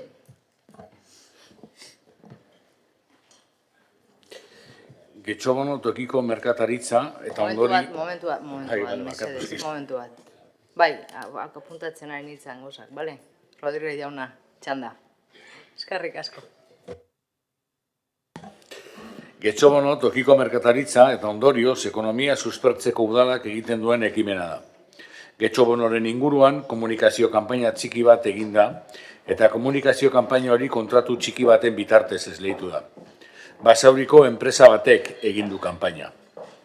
Getxolaneko zinegotzi arduradunari galdetu genion, ea zenbat aurrekontu eskatu ziren kontratu txiki horren esleipena egiteko, eta bakarra eskatu zela erantzun zigun, Basauriko enpresa horri alegia. Kontraesan galanta iruditzen zaigu, Getxoko ekonomia suspertzeko helburua duen udalarloak, Getxoko ekonomia suspertzeko kanpaina baten komunikazio kanpaina egiteko, Getxoko enpresei aurrekontuak aurkezte aukera ez ematea. Getxoko udaleko enpresa bilatzailean gure udalerrian 30 bat enpresa baino gehiago azaltzen dira kanpaina hori egiteko gai direnak. Berriro gertatu beharrez den kontraesan baten aurrean gaude. Justuak izateko, ezin ukatu bestalde, udal kontratu gilen profilan ikusita nabarmen ikusten dela hainbat arlok Getxoko enpresa desberdien alde egiten duela. Beraz, mozionen helburua, hainbat arlotan eratutako dagoen praktika egonkortzea eta zabaltzea du helburu. Beraz, osoko bilkura honi honako akordio proposamena egiten diogu. Osoko bilkurak alkate Andreari eskatzen dio barne instrukzio bat zeinak 2 puntu arautuko dituen. Udal teknikari guztiek euren kontratazio praktiketan saiatuko dira beti, ahal den neurrian eta legeak ezartzen dituen betebehar guztiak betez, Getxoko ekonomia indartzen, Getxoko enpresen eskaintzak aintzat hartzen. Eta 2, edozein kontratu txiki egiten dela, beharrezkoa izango da gutxienez Getxoko enpresa bati eskaintza edo aurrekontua eskatzea. Eskatutako zerbitzuak eta produktuak Getxon eskaintzen dituzten enpresak baldin badaude. Bueno, benetan esaten dizuegu, eta nik uste hemen ulertu nahi duenak berehala ulertuko duela, mozio elkarlanako gonbitea dela, eta horrela hartzea eskatzen dizuegula. Jakin badakigu, mozioan esaten den bezala, udal honek nahiko kontratatzen duela herriko enpresekin, baina hala ere uste dugu tarteka ez dagoela txarto gure beharraz gogoraraztea. Udal honek 100 langile ditu, eta guk pentsatzen dugu langileak ez direla edo ez dutela Getxoko udalarentzat lan egiten, baizik eta getxostarrentzat egiten dute lan. Eta langileak normalean ondo egiten dute lan, eta horregatik esaten dugu, proposatzen dugunaren helburua da jokabide onak sendotu, ohiturak diren praktika onak egonkortu eta egikaritu, eta egituratu. Mozioan oso kasu konkretu bat aipatu dugu. Orokorra ez dena, baina bai esanguratsua izan daitekena eta kontraesaen argia duena bere barnean. Horrelako gauzak gertatzen dira eta normala da, inorrezarako perfektua. Baina mozio honen xedea gauza horiek berriro gerta ez daitezen bidea jartzea da. Eta bestalde, ziur gaude, proposatzen den instrukzio bezalako batek gogoratziko diela udal langilei egiten duten lana oinarrizkoa dela herri hau abian jartzeko eta abian mantentzeko.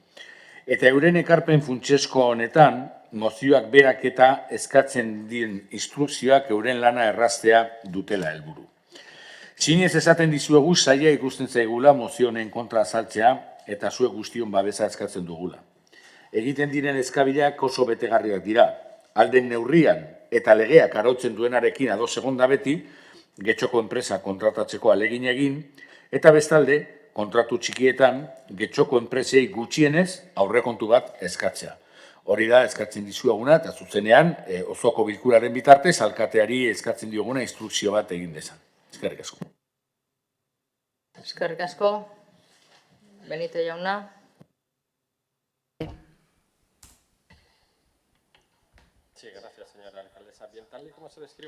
Eskerrik asko alkate Andrea. Bueno, mozioan esan bezala, oingo hilabeteko mozioetan esan zitzaigun, Getxobonoren komunikazio kontraturako etzela kontratatu herriko enpresa bat. eta talde proposatzaileak EH Bilduk momentu horretan esan zuen hori etzegoela ondo. Egia da, lehen begiratu batean logikoa eman dezakela Getxoko udal batek Getxoko enpresekin bakarrik kontratatzea, baina kontu hau sakonago aztertu dut eta kontraesan batzuk aurkitu ditut. Lehenik eta behin, ezin da planteatu udal protekzionismo moduko bat, udalak ezin ditu hemengo udalerriko enpresak bakarrik kontratatu, lehenik eta behin kontratazio araudiak ez duelako ahalbidetzen, eta bigarrenik politika hori gure kontra joan daitekelako, beste udal batzuek ere kontratatuko dituzte, Getxoko enpresak. Zentzu horretan beti iruditzen zaigu kontratazio publikoa eta tokiko ekonomiaren edo enpresen kontratazio egon behar direla, baina ez da hori konponditu behar udal ekonomiarekin. Hori lehenik eta behin, eta uste dugu gainera beste irizpide batzuk ere badaudela kontratazio publikoaren baitan interesgarriagoak interesatzen zaizkigunak, jatorria baino interesgarriagoak. Eta kontratazio publiko responsablea, berdea edo ekologikoa, enpresa, ekonomia sozial eta solidario egiten duten enpresen kontratazioa, lan eskubidan zentratzen direnen kontratazioa, paradisu fiskaletan dirurik ez duten enpresen kontratazioa, hainbat eta hainbat irizpide daude gure udalerriko kontratazio publikoaren gidari izan daitezkena, kontratazio publikori eraginkorragoa izateko eta batez ere ekonomia arduratsuagoa sustatzeko. Egia da, mozio honetan ez dela proposatzen hori, ez da, Getxoko enpresak bakarrik kontratatzea, baina razonamendu horren arabera, lehenengo puntua behar bada ambiguoa edo zalantza jartzeko modukoa iruditzen zaigu. Interesgarria da Getxoko ekonomia indartzea baina esan bezala interesgarria da baita aipatu ditudan puntuetako edozein indartzea ekonomia arduratsuaren inguruan. Bigarren puntua interesgarriagoa iruditzen zait, ez hainbeste behar bada tokiko ekonomia sustatzeari dagokionez, baizik eta gardentasuna eta lehia hobetzeari dagokionez kontratazio publikoan. Izan ere, nik uste dut gobernu talde honek horren inguruan hausnarketa bat egin behar duela. Urtero Getxoko udalak ehunka kontratu txiki egiten ditu eta kasu askotan ikusi dugunagatik enpresa konkretu bati bideratuak izaten dira, eta bakar bati. Eta gainera enpresa berdinarekin mantentzen da kontratua urteetan eta urteetan, inolako pisuzko arrazoirik egon gabe, kasu askotan, ez da? Enpresa bat etorri zen lan hau egitera, pozik gaude eta horrekin geratzen gara.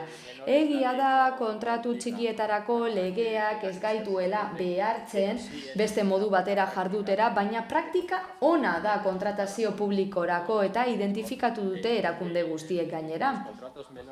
Kontratu txikiak ere publizitatu behar dira. Horrela beste enpresa batzuek, eskaintzak bidal ditzakete, eta publizitatzen ez badan, behintzat, kontratu txikiaren eskaintzain bat enpresetara bidal daiteke eta gero aukera dezakegu jasotako aurrekontuen inguruan.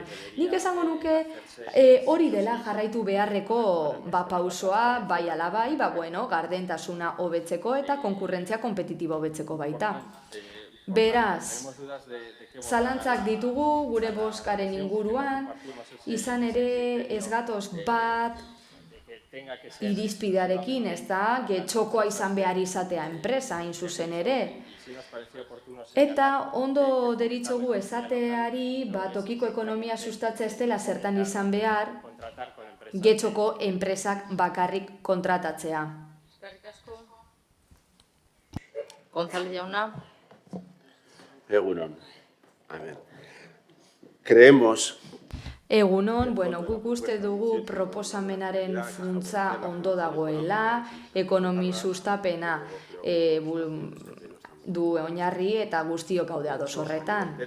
Baina, maila teknikoetan ohiko jardunbidea dugu udal teknikarien artean. kontratu txikiak egitera goazenean. Hori bai, beti getxoko enpresak bilatu eta kontratatu behar izateak zalantzak sortzen dizkigu.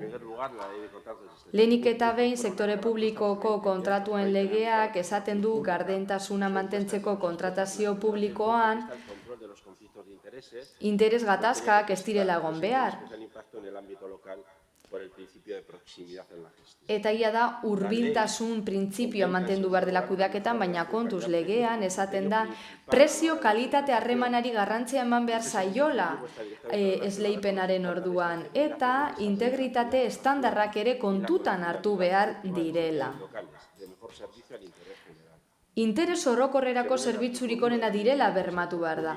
Eta aipatutako legearen arabera kontratua publizitate, transparentzia eta printzipioren arabera egin behar da.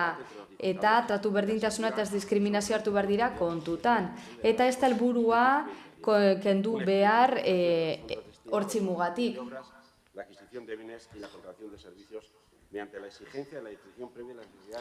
Eta legeak beste hainbat gauza ere aipatzen ditu lehiaren legearen inguruan hain zuzen ere.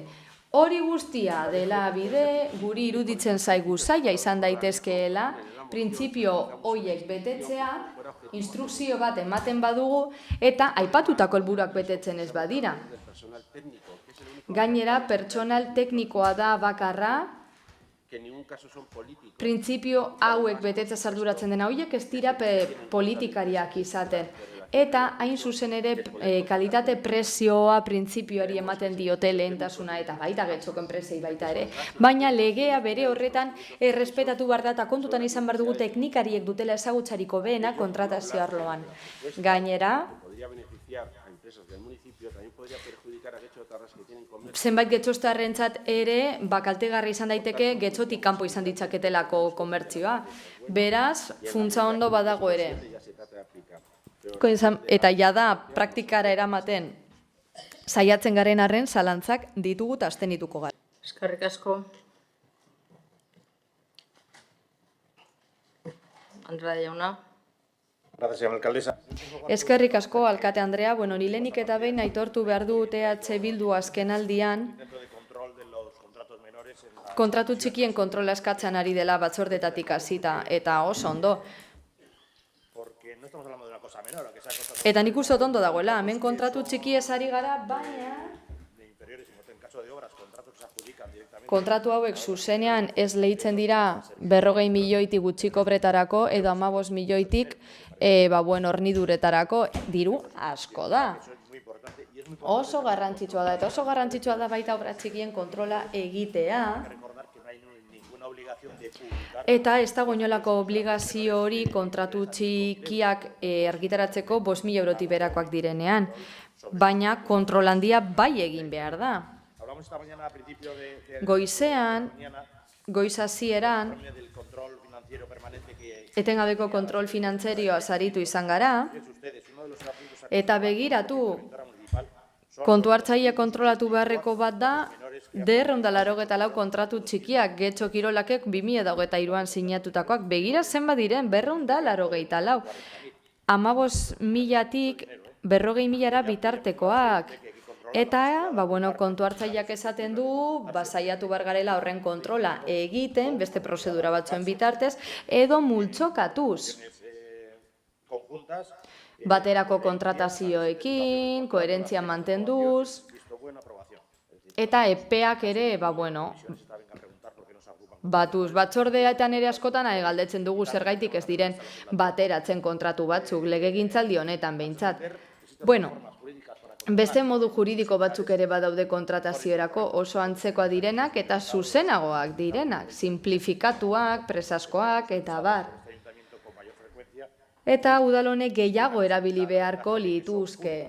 Gainera, kontratu publikoak izango lirateke. Gure partetik era berean edozein kontratu txikitan oso txikia bada ere, 3 aurrekontu eskatu behar dira beti. Eta hoberena aukeratu behar da hoien artetik. Aurreratu den bezala,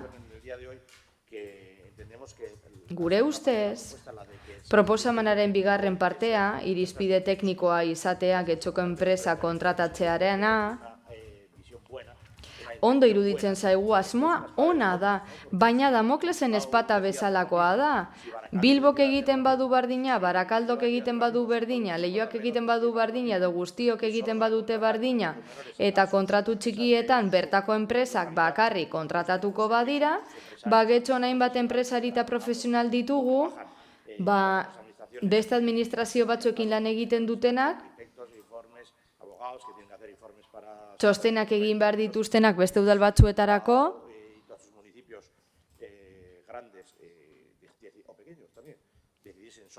eta udalerri handi zein txikiek bakarrik ingurukoa kontratatzen badute, udalerri guztietan ere izan beharko ditugu bulegoak, ez da guztira heltzeko. Proposamena ona da, hori esan dugu. Getxoko enpresariei onura dakartze, baina astelenetik ona, proposan egin denetik informatu izan gara, beste enpresari batzuekin, hitz egin dugu, baina abstenituko gara azkenean, eskerrik asko. Eskerrik asko. Bien. Uriarte jauna. Alkate, Andrea, eskerrik asko. Eguerdion, toda la contratación pública... Kontratazio publiko guztia denok dakigunez, legeen pean egiten da, indarran dauden araudian pere, kontratu txikiak ez dira salbuespena. Baina egia da, haien ezaugarriengatik diskrezionaltasun pizka bat gehiago izan daitezkeela esleipen prozesuan, kontraturik handienetan, baina araudiaren helburua da kontratazio arintzea eta ez hornitzailea modu librean aukeratzea. Beti defendatu eta sustatu egin dugu esleipenaren legezko baldintzak betez, getxoko enpresak kontratatzea edo gutxienez, eta garrantzitsua da, euren zergak Bizkaiko lurralde historikoan ordaintzen dituenak kontratatzea. Baina, era berean, eskatzen den zerbitzurik onena eman dezaketen enpresei esleitzea ere defendatzen dugu, eta euren haien artean zerbitzu hori preziorik onena egiten dutenei. Horren ondorioz, kontratu txiki gehienak egoitza Bizkaian duten enpresekin egiten dira. Baitzeko udal gobernuaren plantamendua, irizpide guztien arteko oreka lortzea da, azken batean zerbitzu publikorik onena emateko. Gure botoa abstentzioa izango da. Eskerrik asko. Rodríguez jauna. Sí, a mí me parece sinceramente que... Neri iruditzen zait edozein elkarrezketa izateko ondo dagoela besteei entzutea. Ez esaten dutela uste duguna entzutea eta edozer mozio kritikatzeko ondo legoke irakurtzea. Ze kritikatu dituzue mozioak ez dioen gauzak, bi gauza proposatzen ditu. Eta ez da inoiz proposatzen getxoko enpresakin kontratatzea eta bestela etorri hona eta esan.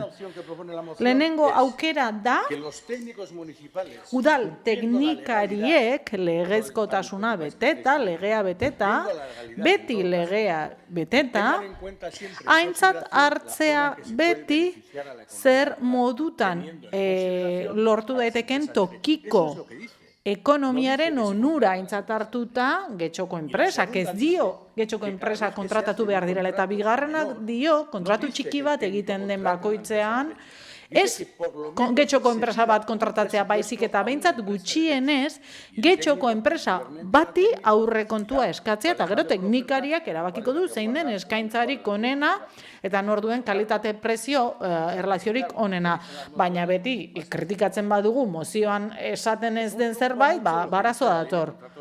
Beti gaude sektore publikoko kontratuak dioenagatik eskatuta. Lege honek Europako jarraibideak beteta, horietako jarraibideetako bat, Europara Batasunetik datorrena da, tokiko ekonomia sustatzea eta tokiko ekonomian kontratazio publikoa sustatzea.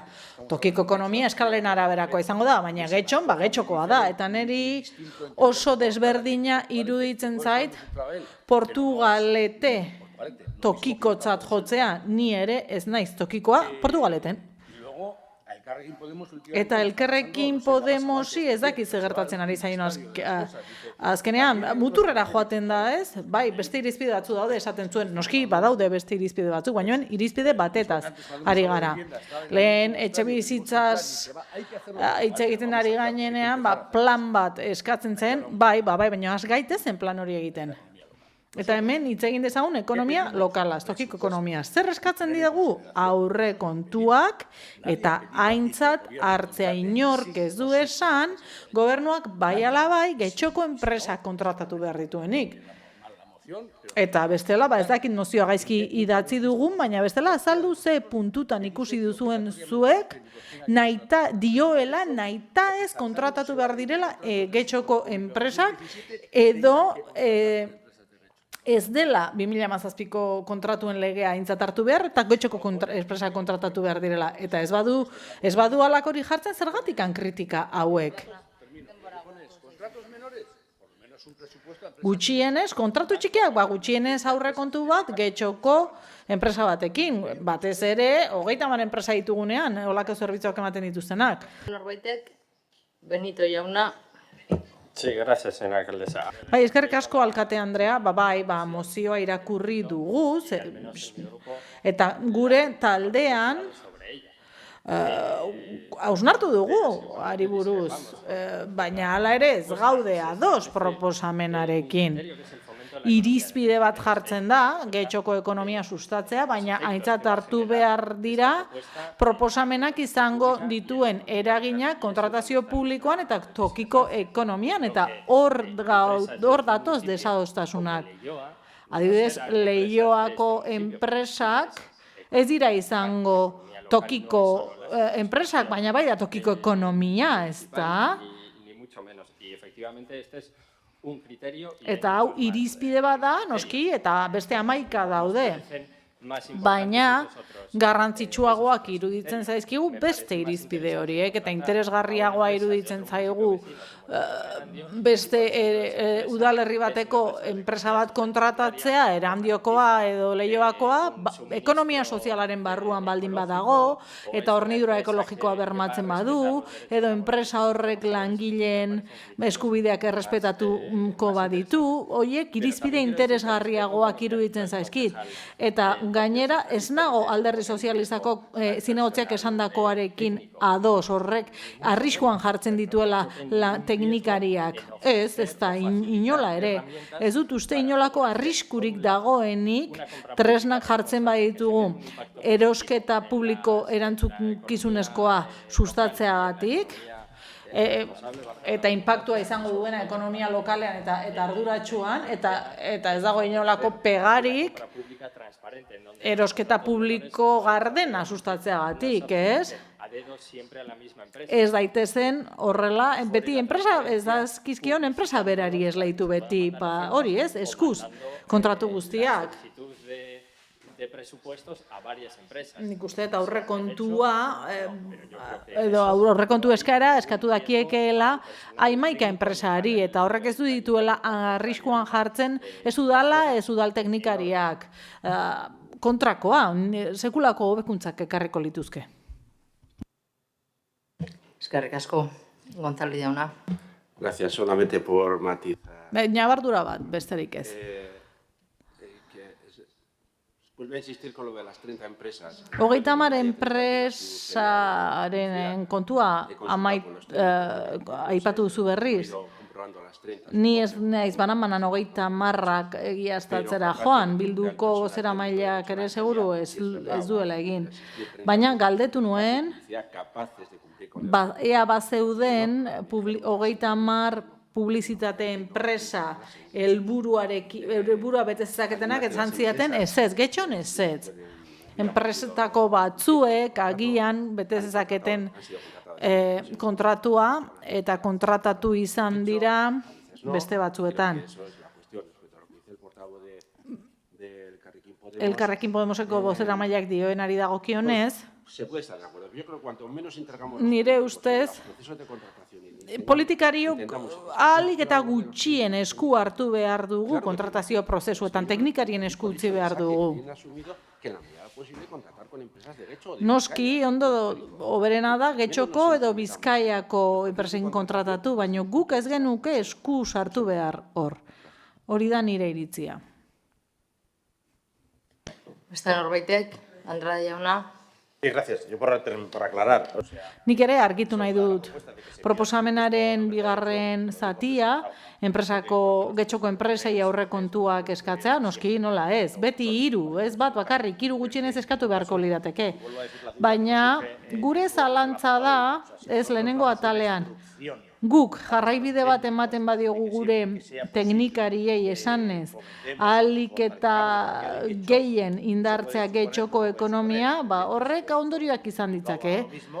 Bilbo gauza bera egitea eta Getxoko profesionalek ez izatea kontratuak Bilbon, eta denek hori egiten badugu, ez dakit, horregatik ez gaude erabat ados, ez? 4 egun izan ditugu gogoeta egiteko, baina iruditzen zaigu udaletxe guztiek edo udal guztiek esango balute tokiko ekonomia, herriko ekonomia indartzeko agindua,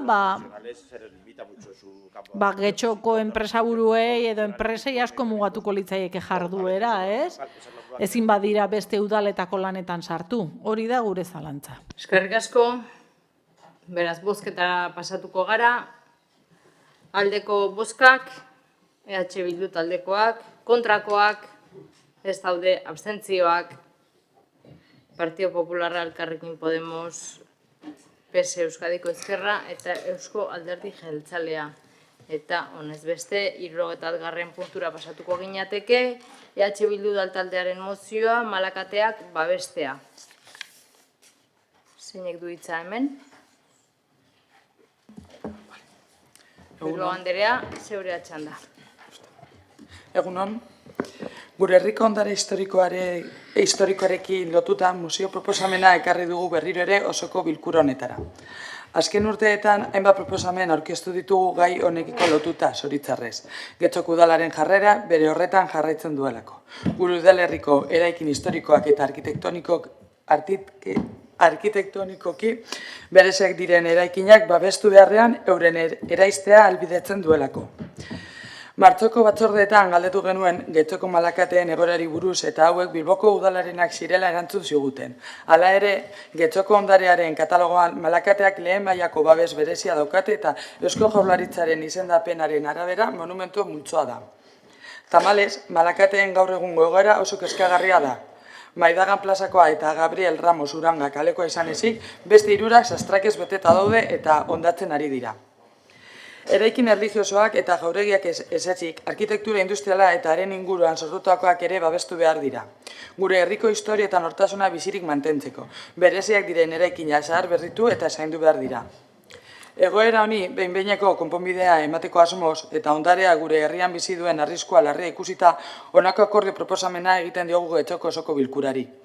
Getxoko udala Bilboko udalarekin hitzarmena bat sinatuko du malakateen mantenua bermatzeko. Bigarrena, Getxoko udalak konpromisoa hartzen du malakateak balioan jartzeko eta bere historia kontatzeko egitasmoaren bat abiatuz. Defentsara pasatuko naiz. Gure herriko ondarearen zaintzari buruzko mozioa da hau. Malakateak ez direlako bakarrik eraikin batzuk, baizik eta gure identitatearen eta historiaren erakuslak ere. Horregaitik, haue babestea eta zaintzea beharrezkoa da, ez soilik gaur egungo garaian, baizik eta etorkizuneko belaunaldiek ezagutzeko ere. Malakateak ez dira bakarrik eraikin historikoak, baizik eta arkitektura industriala eta gure herriko kulturaren, identitatearen eta historiaren parte diren eraikinak ere badira. Getxon, 5 malakate ditugu, 1903an eraikiak, eta Bilboko saneamendua izan zen obra handi haien kanpo biztaratzea dira. Estatuko urak arazteko lehen sistema modernoa izan zen, horrek duen balioarekin. 1928ko Gerra Zibilean ere, bonbardaketetan babeslekuen funtzioa izan zuten. Beraz, hauek zaintza eta berreskuratzea kultura, identitate eta gure historiaren kontserbazioa bultzatzea ere bada. Urtean luzeetan ikusi dugu Malakate hau zelan joan diren ustelkeria zahazten. Sasien artean ikustezin bihurtu arte. Esan bezala, gure herriko ondareak eskatzen gaitu eta horregatik hauen mantenua ardura norena den jakin nahi izan genuen. Martxoko lurraldeko batzordean Malakateen mantenuari buruz galdetu genuenean, esan ziguten Malakateak ez zirela Getxoko udalaren jabetzakoak, baizik eta Bilboko udalarenak. Bilboko udalak Malakateak kokatuta dauden lursailak Getxo udalari lagazizkion orain dela urte asko, baina ez Malakateen mantenua. Beraz, horregatik ekarri dugu museo hau, Bilboko udalarekin hitzarmen bat sinatzeko eta horrela guk geu arduratu ahal izateko hauen mantenuaz. Gainera, uste dugu merezi duela eraikuntza berezi hauek balorean jartzea eta ideia polita izan daitekeela hauek izandako erabilpen eta historia buruzko lanketa bat egitea. Ibilbide gidatu bat adibidez, eta horrelako ariketa. Ondarea babesteko jarrera positiboa eduki dezala eskatu nahi diogu udal gobernu honi. Izan ere, udalerrian kultur ondarea izatea privilegio bat da. Herriak izaera berezi hartzen duelako, horrela. Gure arbasoen historia, bizimodua, bizipenak, ohiturak, ondarea bidez transmitzen dira. Jarrai dezagun gure ondorengoi gure herriaren historioa kontatzen. Eskerrik asko.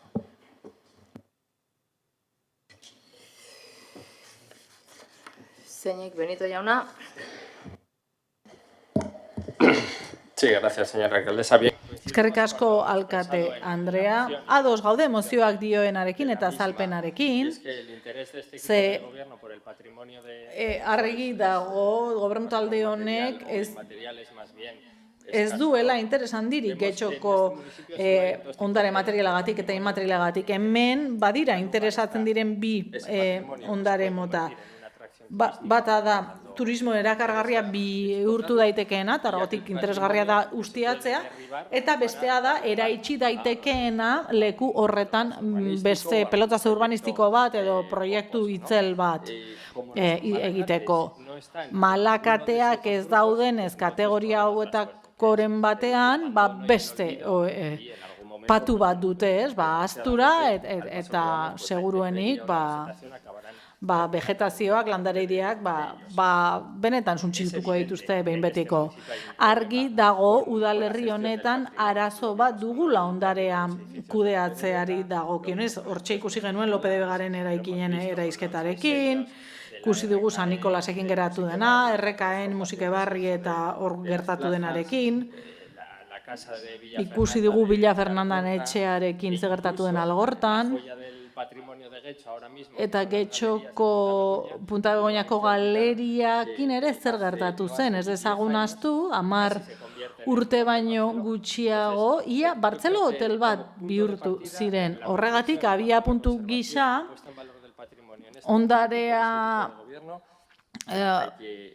ondareari balorea eman behar dio udal gobernu honek, ja.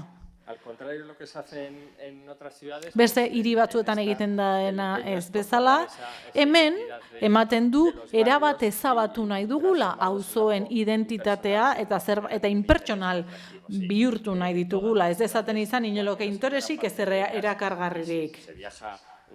Ez dakit pixka bat bidaiatuz gero, Getxotik kanpo ikusten dugu, nola alde zaharrak asko historikoak, ondare inmaterial eta materiala normalean zaindu egiten dela, zaintzea dela joera, herriak ez daitezen bihurtu interesik gabeko gune. Malakateetara itzuliz, erabat ados gaude. Lana egin behar da, hori guztia balioan jartzeko eta zaintzeko eta beste baldintza batzuetan izateko. Eta ez gara ari lan hori egiten. Ze erdigunean dauden Malakateek ere beste zaintza bat izan beharko lukete. Orduan batzordean esan zen Bilboko udalaren jabetzakoak direla, baina argi dago Bilboko udalak ez duela interes handirik haiengan, baina Getxok izan beharko luke, ze Getxon bertan kokatuta daude horregatik, uste dugu Getxoko udalak zeozer egin beharko lukeela. Beti ere, Bilboko udalaekin ados jarrita noski, baina zeozer zerbait egin behar du. Eskerrik asko. Díaz Andrea. Eskerrik asko. Bueno, lo que se plantea... Bai, kezka hau legitimoa da, ez? Ze ondarea hori oso egoera txarrean dago, eta zaindu egin behar da, mantentzen lanak behar dira. Getxoko Malakateak oso ondare industrial garrantzitsua dira, eta Espainiako lehenengo saneamendu modernuaren zati dira. Hondakin urak eta euri urak gordetzeko eraikin hauek asko hobeto zituzten Bizkaiko osasun eta bizi baldintzak eta industria eta mehatzaritza garatzen lagundu zuten, eta balioan jarri nahi ditugu. Iruditzen zaigu larrialdiko egoera bat dela edo behintzat urgentziaz jardun behar dela, ze bestela arriskuan dago gure ondarea. Guk 2012an ere esan genuen, Alderdi Sozialistak mozio bat ekarri zuen, eraikin hauek balioan jartzeko. 2014an ere beste mozio bat ekarri genuen udalera. Helburua zen interes turistikoa izan zezaketen elementuak identifikatzea. Malakateak udalerriko ondarearen katalogoan sartuta daude, baina, esan bezala, Bilboko udalaren jabetzakoak dira. Horregatik, udalerri arteko lankidetza bat ezarri behar dugu gestio hori eta zaintza hori bermatzeko, eta zentzu horretan ados gaude, babestuko dugu hitzarmen bat idazteko eskaera hori, Malakateen mantentzea bermatzeko. Ados gaude baita ere ekimenarekin, balioan jarri behar dira, egoera txarrean dauden hiruak zaharberritu behar dira, eta hainbat proiektu jartzea haien garrantzi historikoa nabarmentzeko eta udalerriak ezagutzeko ze rol jokatu duten tokiko historioan. Malakateak Bizkaiko industria ondarearen zati dira, eta Eusko Jaurlaritzak 2022an izendatu zuen saneamendu sistema babes bereziko ondare gisa, monumentu gisa, eta horrekin batera agian finantzaketa lor genezake Eusko Jaurlaritzak dituen lerroen barruan, ondare historiko hori zaharberritzeko, babesteko, eta aurrekoetan egin izan dugun bezala, mozio honen alde bozkatuko dugu, administrazio publikoa ados jar gaitezen gure ondare historiko hori zaintzeko lanean. Muchas gracias, señora alcaldesa. Eskerrik asko, alkate Andrea. EH Bilduk eskatzen digu bere mozioan udalerriko Malakateak babestea. Historia eta helburua hitz egin digu, Oinarretxe kalean, Maidagan kalean, Gabriel Ramos Uranga kalean, beste bat Andramari eskolatik gertu, eta bestea Juan Vallejo kaletik gertu daude kokatuta. Plenoan ez da lehenengo aldia honi buruz eztabaidatzen dugula.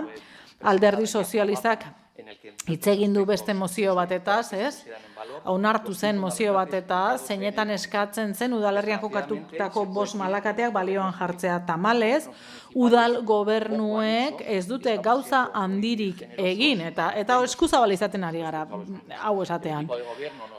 Gobernu taldeak esango digu Malakateak Bilboko udalari dagozkiola, eta behar luketena baino gehiago egiten ari direla, baina proposatu duen taldeak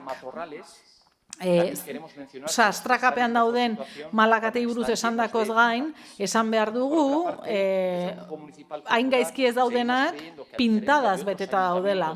Eta Alderdi Popularrean uste dugu gobernuak ez dituela inola zere sustatzen Malakateak. Eta ez da ambiziotsua, ze tunelak bisitatu daitezke behintzat egin batean. Ondare industrialaren eta obra publikoaren Euskal Asoziazioarekin bat gatoz, eta uste dugu Malakateak ondo seinaleztatzeak eta zaintzeak duintasuna emango liokeela getxon dugun industria ondare horri. Iruditzen zaigu Bilduren proposamenaren lehenengo puntua asmo honekoa dela, baina ez da oso zehatza. Gure proposamena osatuago dago. Hau da, Bilboko udalarekin ados jartzea, Bilbok eman diezagun haien gaineko kudeaketa ahalmena, getxok kudea dezan hori guztia. San Martin eraikinarekin egin dugu, orduan gu nahi dugu Bilboko udalak gauza bera egitea gure eraikinekin. Eta hori esan behar dugu, bai, deigarria egiten zaigu EH Bilduk proposatzea, malakateak babestea eta duintzea, hori arrazoizko iruditzen zaigu, baina gero, begira. Hau da, Maidagan parkeko malakatea, eta hor dago kartel txuri bat. Que ponen salba dezagun osakidatza. Osakidetza hau alternatibarena da. EH Bildu kide deneko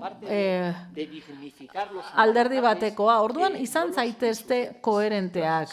Duintasuna eskatzen duzue malakateentzat, baina zuek berak ez zikindu. Uriarte jauna. Andrea, eskerrik asko. Bueno, nos sumamos del PNV obviamente a lo que ha dicho el Partido Popular. PNV EAJak PPk esandakorekin bat egiten du, ez? EH Bilduk eta osatzen duten alderdiek ez dezatela zikindu gure ondarea, baina hori ez da mozio honetan jasotzen dena, naiz eta, bueno, aipagarria izan. Ez naiz hortan sartuko kartelak jartzeko ariketa honetan. Malakateak ingenieritza zibilaren adibide dira hemen Bizkaian. Gainera, Bilboko udalaren jabetzakoak dira, ze helburua zen, ur zikinak kostaldera ekartzea. Aintzat hartu behar da, hemen, ze titulartasuna beste administrazio batena balin bada, garrantzitsua da hori aipatzea, eta ez dugu ahaztu behar. Getxoko udalak, Begoña Fundazioaren bitartez, egiten du ondare historikoa nabarmentzeko hainbat jarduera. Por parte del Ayuntamiento directamente la antigua ermita de San Nicolás o la Casa de las Choperas, por ejemplo. Hor badira hainbat eraikin eta hainbat lan ari dira dagoeneko ikaritzen hor, eta legegintzaldian zehar jarraituko dira lanak egiten. Beste eraikin historiko batzuk ere babesten dira, adibidez Santa Clara, la Casa Encantada, San Nicolás liburutegia, eta udaletxe hau, bera, beste administrazio batzuek agian liokete kasurik egingo, baina ez. Getxoko udalak babesten ditu, mantentzen ditu, eta erabilera ematen die egunerokoan. Eta hori kontuan hartzea garrantzitsua da, ze hori da, horrek erakusten du lehentasuna ematen diola udalak. Udalak eskumena duen tokietan jarduten du. Legialdi planan, egia da, ez dago aurreikusita, malakatetan bertan lanak egitea, arestean azaldutako arrazoiengatik. Hala ere, uste dugu, ahalegin handiagoa egin behar dugula, zer diren, non dauden, eta euren historia eta zeregina zein izan diren herritarrei kontatzeko. Horregatik, gure botoa abstentzioa izango da. Eskerrik asko, beste norbaitek. Ez, beraz, bozketara pasatuko ginateke. Mozioaren aldeko bozkak, PSE Euskadiko Ezkerra, Elkarrekin Podemos eta EH Bildu. Abstentzioak Partido Popularra eta Eusko Alderdi Jeltzalea kontrakorik ez dago. Eta honez beste 72. puntura pasatuko ginateke.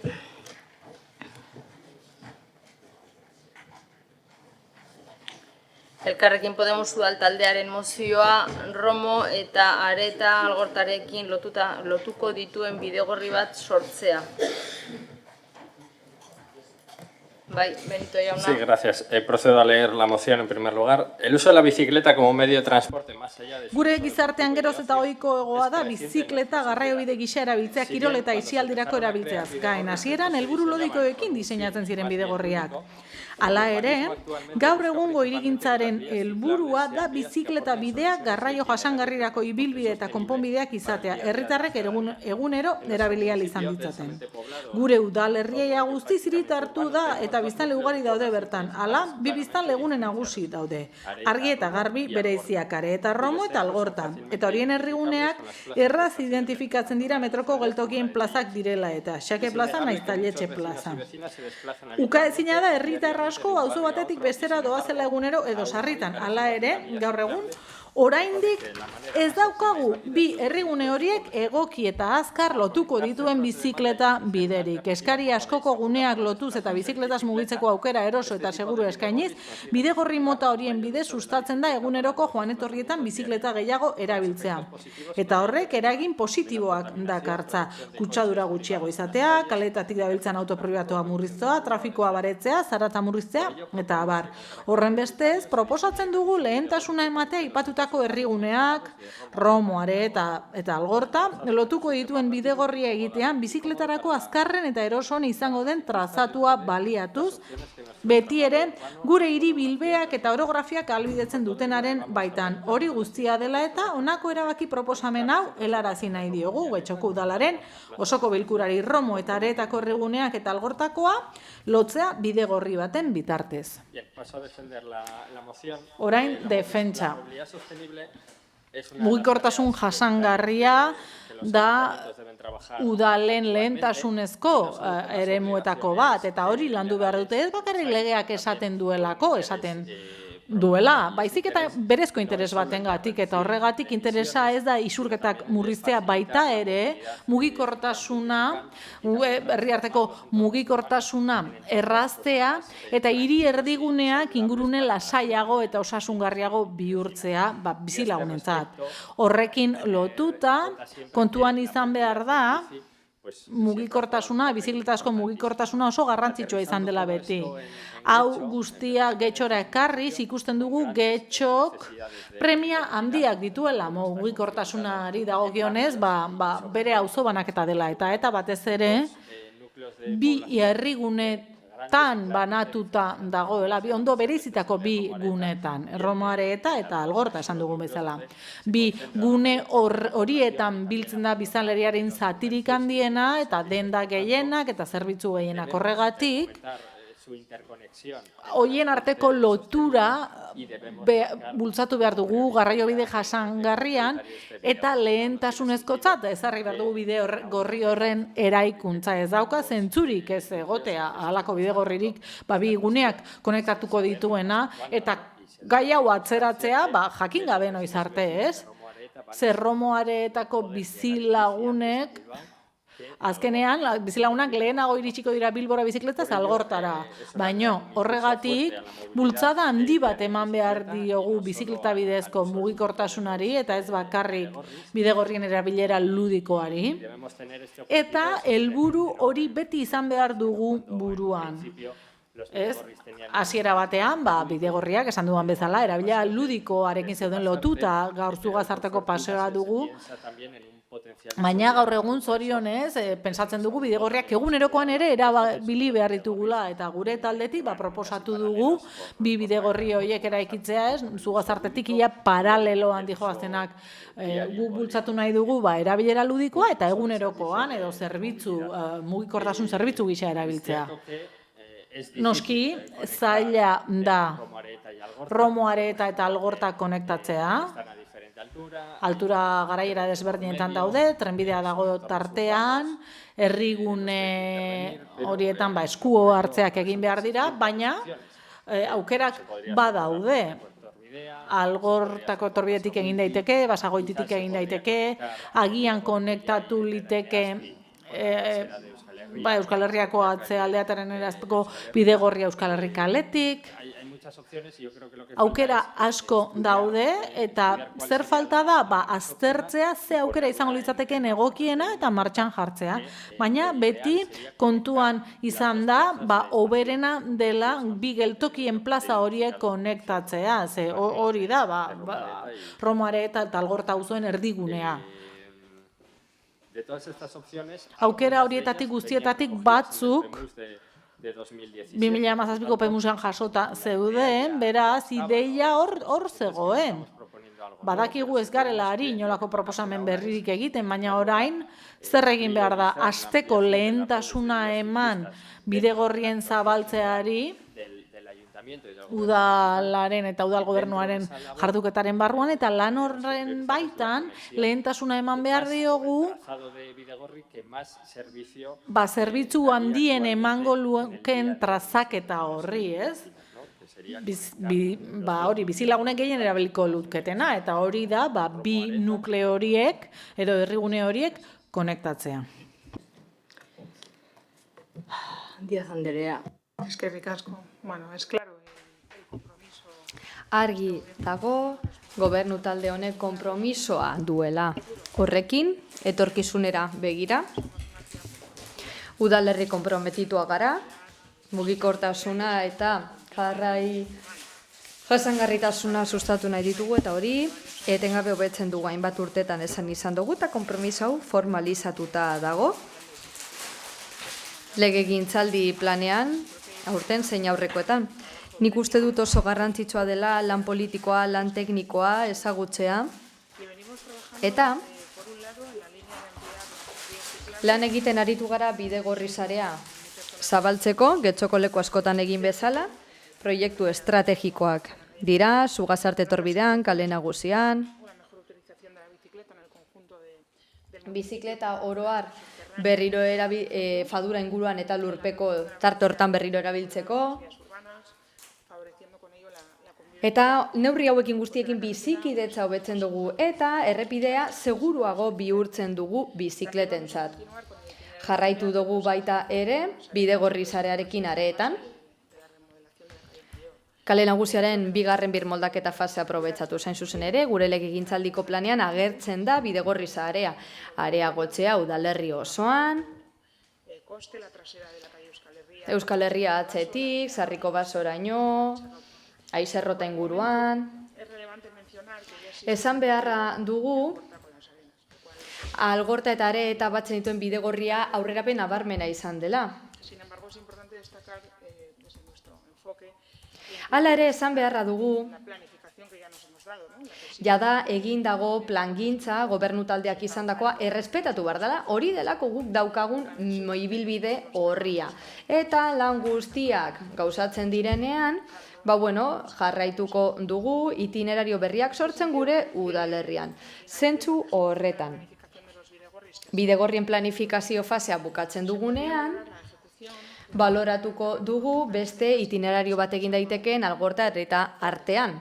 Egungoa baino hobea litzatekena horrela, Zugazarte zeharkatzen duen bidegorria alko genuke nolabait aprobetxatu, Neguri gasolindegitik pasatuz, metro estaziotik pasatuz, eta horrela metroak Teietze plazaraino egindako bidearen trazatorekin jarraituz. Hala, Leioatik Euskal Herria atzetik Sarriko Basoraino eraman nahiko genuke, eta gero Zugazarte atzeraino. Horregatik momentu honetan, programazioa garatu behar dugunez, abstenituko gara. Eskerrik asko. Bidosola jauna. Bai, egunon. Osoko bilkura honetan, behin baino gehiagotan agerian utzi dugun bezala EH Bildutik bat egiten dugu guztiz bidegorri sarea handitzeko proposamen guztiekin. Erabat ezinbesteko iruditzen zaigu bidegorri sarea zentzuz zabaltzen joatea, mugikortasun jasangarrien ikuspegitik estrategikoa eta beharrezkoa baita bizikletei espazio gehiago ematea eta apurka kotxei murriztea batzuentzako pedagogia eginez. Bidegorri sareak zentzuz handitzen eta zabaltzen joan behar ditugu. Auzoki mugikortasun ohiturei erreparatuta, noski. Askotan aipatu dugu, ez ditugu nahi bidegorria bakarri paseatzeko, baizik eta benetan mugikortasun ohituretan eragin nahi dugu. Bai lanera joateko, erosketak egiteko, aisialdigunetara joateko, hezkuntza zentrotara joateko, parkera eta abar. Bizikitaz mugitzeko segurtasuna eta erraztasunak eman behar ditugu eta auzokiak horrela animatzeko.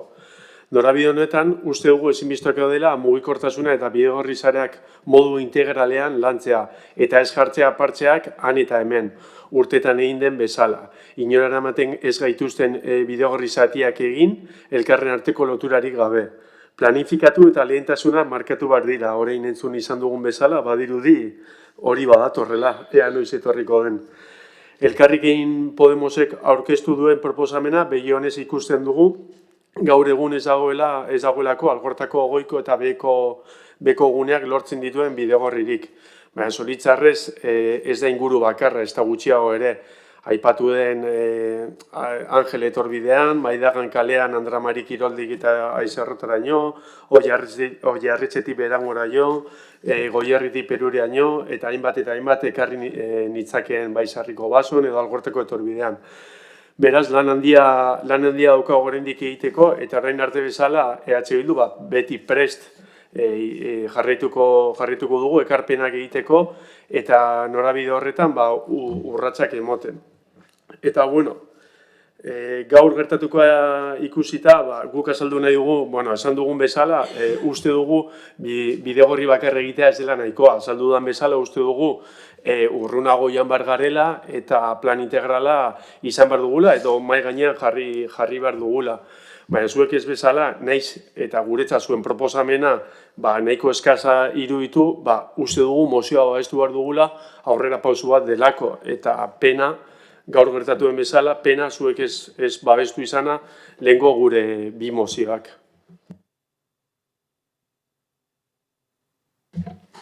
Eskerrik asko. Andrea jauna. Eskerrik asko alkate Andrea gaur, denbora dugunez. Goazen bizikletaren egoeraren errepasoa egitea. Nik uste dut errealitatea ausarri errepikatzen dela, duela gutxi bizikletaren barometroa argitaratu da, Bizkaian. Bizkaiko Foru Aldundiak argitaratu du, eta oso garrantzitsua da esaten dutena, izan ere horretan oinarritu behar delako politika, eta bizikletaren erabileraren inguruan, zer dio? Nik uste dut hori betetzen duzuela, txostenetan esaten dena betetzen duzuela mentza duten alderdie. Eta esaten da, Bizkaiko biztanleriaren 50% ez daukala bizikletarik. Bizikleta duten horien artetik, 13%ak bakarrik erabiltzen du sarritan. 13%. Eta horien artetik, 49% paseatzeko erabiltzen du. 49% kirola egiteko eta 13%ak ohiko erabiltzailea den horrek eskoletara joateko. 74%ak bizikleta egunero erabiltzen duten artetik galtzadati doaz. Askotan ikusten dugu bideti doazela eta bidegorri hautsik dagoela. Ez da bidegorritik, galtzadatik doa, baina zenbakiek ere esaten digute. Eta erabiltzaileek eskatzen diguten bakarra zer da? Hau da, 74% horrek eskatzen diguna. Bizikletaren erabilera murriztea errepide. Entonces, dicho esto...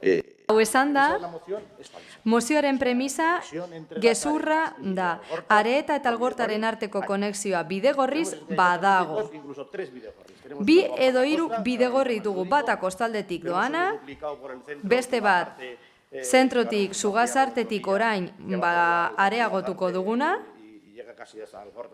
ia Algortaraino iritsiko dena, ludiko esaten diogun erren, hau da bidegorri ludikoa daukagu ja da Getxon, ohiko erabilerarako, ja lo más gara. Eta beste bidegorri bat Aretatik lasai joateko modan, beraz, premisa faltsua da bidegorririk edo bestelakorik behar dena Getxotik Algortara. Egia da zeharkako konexioak falta direla.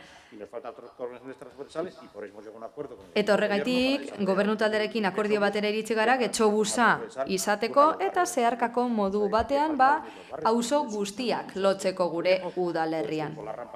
Portu Zarretik, Salziduko rampetatik, beraz, hortxe. Zuek esandako premisa ez da egia. Zuen mozioarekin lortu nahi duzuena bada, errepide bakoitzeko bidegorri bat egotea, ez da beharrezkoa. Nik uste EH Bilduk nahi dutela hori lortu, baina, errepide bakoitzeko bidegorri bat egitea ez da beharrezkoa. Guk hori ez dugu partekatzen, ez gaude ados. de recordar además. Gogora dezagun, Getxo, bidegorriz josita dagoela. Dena, edo beto esan da, dena da bizikletan ibiltzeko modua, beraz, 30ko seinaletika daukagu, beraz egin behar den gauza bakarra da, hori indartu, eta galtzada erabili zirkulatzeko, jendeak erabiltzen duelako, eta behar bada horregatik, behar dugun gauza bakarra da, bidegorri zarearen ordez, joatea astiro eta listo. Bestela hau zer da, bakarri gorriz pintatzea, ez dauka besterik. Beraz, helburua baldin bada, metroa oso lurperatzea Getxon, eta orain bidegorriaren kontuarekin hasten bagara, horregatik diogu azken finan beti dela garrantzitsua metroa lurperatzea, espazioa irabazteko, baina gauza badan, bizikleta bidegorri gehiago egitea, ibilgailu pribatuak ehentzea, gure bizilagunei zirkulazioa zailtzea, hori ez. Edo helburua bada bidegorriak egitea, aparkalekurik kendu gabe, hori ere baita. Aparka bizi seguruak nahi baditugu jendeak lasaia aparkatzeko, edo autobusa gehiago erabiltzeko, autobus geltokin ondoan dagoelako, ondo baita ere. Ibilgailu pribatuaren zirkulazioa oztopatuko ez bada, hori ere gure helburu delako, eta hain zuzen ere horregatik defendatu duguna, hori ere ondo. Bestela, proposamen hau ez dago nahikoa zehaztuta. Eta azterlanekin koherentea izatea eskatzen dugu. Urkintza jauna. Proposatutako mozioa ideia partekatu batetik sortu da, gure udalerrian bizikleta bidezko mugikortasuna sustatzeko beharrik. Hain zuzen ere, mozioak gutxienez zalantzazkoak diren hainbat gai aipatzen ditu. Como señalaba la moción y se ha hablado anteriormente, mozioan esaten den bezala, biztanleria gune desberdinak aipatzen dira eta guk badakigu Getxo berez hirigunea dela eta bertan administrazio banaketa gero eta difuminatuago daude eta hurbileko zuzkidura publiko desberdinek egituratzen dituzte. Kirolarlokoak, osasungintzakoak, hezkuntzarlokoak eta baita inguruko bidegorriek. Era berean hainbat ekipamendu pribatu daude udalerritik barreiatuta eta garraio publikoaren sistema osoa de bertan daukagu. Era berean, mozio honetan adierazten da gure bizilagunek ez daukatela bidegorririk bi biztanleria guneak batzeko eta ez gaude bat ere ados. Errealitatea beste bada, aipatu dugu, beste 2 edo 3 bidegorri daude bai konektatzen dituztenak hirigune horiek. Baina, esan bezala, kontutan aukitu da errepidentzako mugikortasun muga 30 eta 20koa dela, errepide eta kale guztiak bizikleten modukoa direla. Eta beraz, esan dezakegu bizikletaz ibiltzeko bide asko daudela. Gainera, horri esker, erabiltzaile mota bakoitzak bere bilbidea egokitu dezake adinaren, baldintza fisikoen, baldintza orografikoen, eta helmugaren arabera, segurtasun parametroekin. Esan behar dugu baita, mugikortasun ziklablearen estrategia hau, hiri mugikortasun jasangarrirako planean dagoela, eta APOaren berrikuspenean ere kontutan hartu dela, ondorio positibo guztiekin.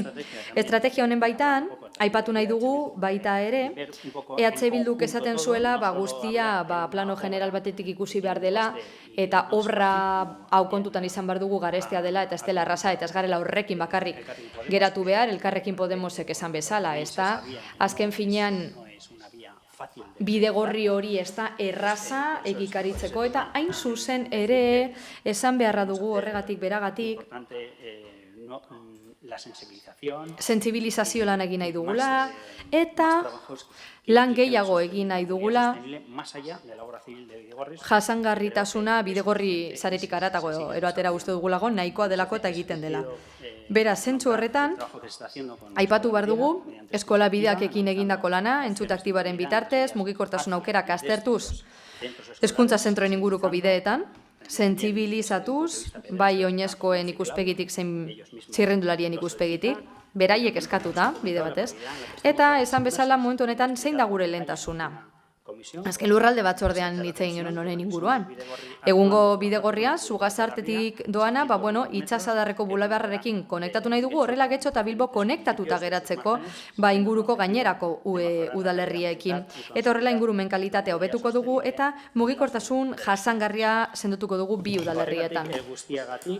Uste dugu ez dela beharrezkoa aipatutako hiriguneak lotuko dituen bidegorri berri bat designatzea eta egitea. Lehentasunez, premia hori konponduta eta aurreikusita dagoenean, bai egungo hirian, bai garapen berrietan. Horregatik, guztiagatik, atzera botako dugu mozio. Eskerrik asko, beste norbaitek. Benito jauna. Sí, esto último que has comentado, el concejal del Bai, EAJ-tik komentatu duten azkenari dagokionez, esan dute jada existitzen dela. Konexio hau eta hori ez da egia existitzen den gauzarik eta hola gehiena da bide partekatu bat, Villamonte eta Salziduko biribilguneraino doana, Geltoki plazaraino eta punto eta partekatua da bide hori. Gainera, hilabete honetako batzordean esan ziguten, ez da ekimen hori orain dela hainbat urte abian egon zen, abandonatu daia da eta ondo iruditzen zaigu egokitzen joatea, Orain, gainera, bidegorri sarea areagotu ordezkatzen da, eta hori zedain zuzen ere eskatzen duguna mozio honetan. Jada, 2017ko pemusan agertzen da zerbait eskatzen ari gara. Romareta eta Algorta lotzea. Bidegorrie bidez. Nire asmoa ez da hemen eztabaidatzea, gobernu taldeak edo udalak egindako lanaren inguruan. Ez hori ze. Ez da helburua, hori egin genuen esate baterako aurrekontuen inguruko eztabaidan da bertan proposatu genuen partida bat sortzea, bidegorri sarea areagotzeko ikusten genuelako aurrekontuan etzela partidarik sartu zentzu horretan. Eta orain ze proposatzen dugu, logika begibistako hau kontutan hartuta, bi poblazio nukleo ditugu. Zerbitzuak daude, saltokiak daude eta biztanle asko bizidien guru horietan goazen konektatzera, lehentasuna emanez eta bidegorria bertan egitera. Ni komentatu izan ditut aukeretako batzuk eta esan denagatik, alderdi sozialistatik esan dutenetik, badaude aukera gehiago ere. Guztiak dira ongi etorriak eta ikusi beharko dugu zein den onena, baina plangintza horren guztiaren barruan nik uste dut argi dagoela lehentasuna eman behar diogula zerbitzu handiena emango dionari gure biztanleriari. Egunero mugitzen dien hori, eta hori azken finean da Algortara daramana edo Romo areetara doana. Bertati pasatzen dalako jendeak, gero ikusi beharko genuke zenbat jente hartzen duen metroa geltoki batetik bestera joateko, nik uste du jende asko dela. Eskerrik asko, beste norbaitek? Ez, beraz bozketara pasatuko gara. Mozioaren aldeko bozkak, Elkarrekin Podemos eta EH Bildukoak ditugu. Kontrakoak, Eusko Alderdi Jeltzalea, abstentzioak, Partido Sozialista Euskadiko Ezkerra eta Partido Popularra. Eta honez beste mozioaren atalakin amaitzen dugu. Ez dakite galde eskaerarik badagoen. Ez? Beraz, egingo dugu beti bezala 10 minutuko atxeden aldia eta 12etan publikoan dagoen pertsonei emango diegu hitza. Ez dakitzen bat hartu behar duzuten hitza. ¿Cuántas personas vais a hablar? Una persona en nombre de todas las personas. Ahora haremos un reto. Pertsona bakarra guztien izenan beraz, 12etan gaude berriz. Eskerrik asko.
Bueno, guazen aurrera, bai? Zeinek hitz egin behar du orduan, ¿quién va a hablar? ¿Me dices tu nombre? Sí, a ver, me llamo Jesús Morán. Jesus Moran naiz. A ver, Entzuten da? Jesús Morán.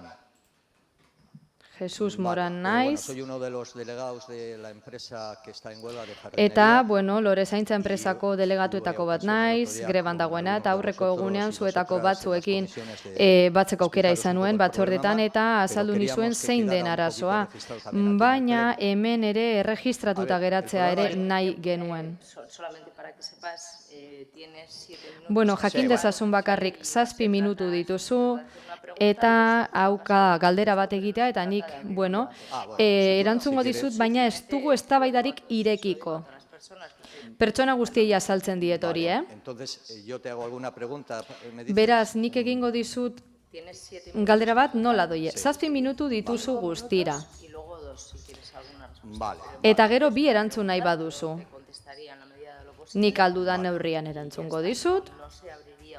Eta listo, ez dugu eztabaidarik irekiko. Yo sí tendría alguna pregunta, que por qué una empresa que entra en la nueva Zergatik, apirilaren batean kontrata berrian sartu den enpresa batek, parkatu 2022an, hasten bagara negoziatzen hitzarmena handik eta gutxira, eta esaten digute jada lehengo hilabetean 1,2ko galerekin dabiltzala,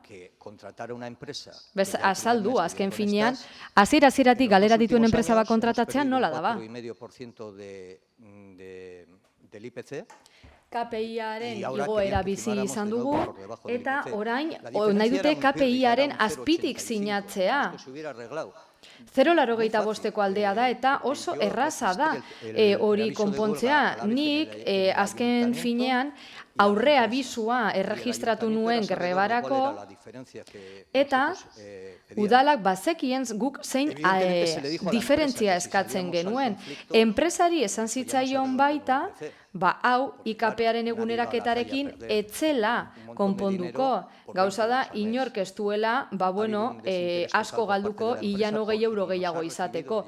Eta enpresak, 2 hilabetetan ez gaitu hartu nahi izan, eta hilabete harinauko preabisoa, eta eman dugu 24 egun greban, eta ez dugu beste kontakturik izan. Baina gu, veteranoak gara, eta lehen, duela 30 urte, egon zenean beste alkate bat, gauza bera gertatu zitzaigun, baina gero beti konpondu izan dugu guztia. Hau ez da konpontzen, hala ere, zuek konpondu arte. Enpresa honekin gauza bera gerta daiteke, 4 hilabetez greban egon gaitezke, ez da gurekin harremanetan jarriko.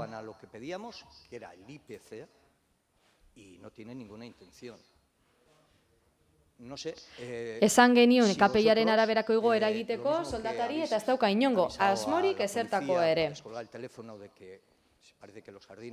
Badirudi, orain esan duzuela orategiak zikin daudela, ez daki zergatik ez duzuen bat telefono hartu eta deitu, enpresarekin hitz egiteko. Ez daki zein den enpresaren borondatea. Eta esan behar dizut baita,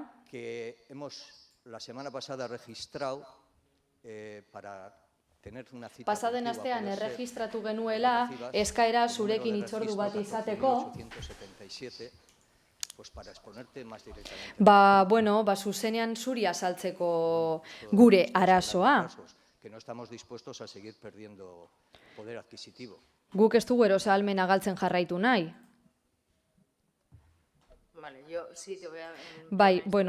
Lehenik eta behin erantzungo dizut, ezagutzen dut zein den zuen egoera, baina udaletik uste dugu zuen gatazka enpresarekiko negoziazio kolektiboaren baitan sartzen dela, beraz, animatzen zaituztet, enpresaren eta langileen artean batzeko, eta akordio bat lortzeko. udaletik errespetua mantendu behar dugu, langilekiko, zein enpresarekiko.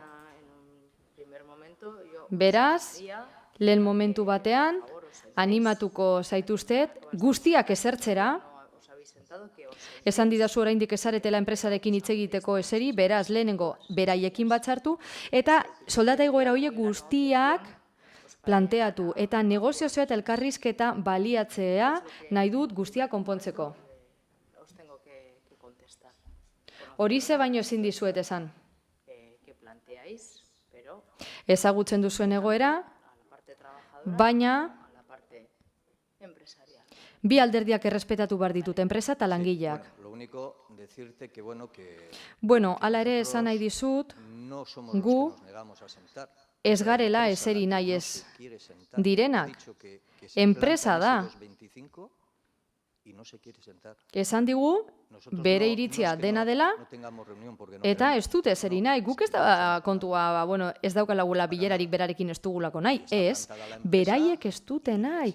Enpresa plantatuta dago eta horrela jarraituko du asuntuak. Eta ez dakiz zenbat aguantatuko dugun. 2 hilabete, 3, hau bizi izan dugu. Eta denboran azkar konpon genezakeen azken fina zen ditu, 0,85 aldea da. Orain asko zailagoa izango da konpontzea. Eta hori da esan dezakena, nire partetik behintzat.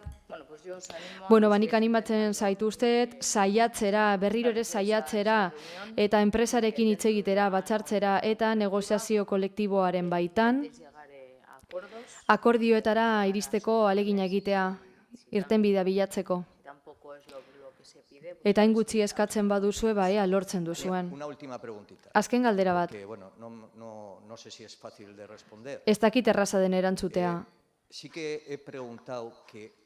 Bai galdetu du nola den posible, zuek kontratatutako enpresa batek, lehenengo hilabetean jada, 12% galerak dituela esatea. Hori kontrata batean, 4 urte gehi luzapenerako kontrata batean sartzen denean, esaten badizu lehenengo hilabetean 12% galera dutela, uste duzuek ere ardura duzuela, ziur nago.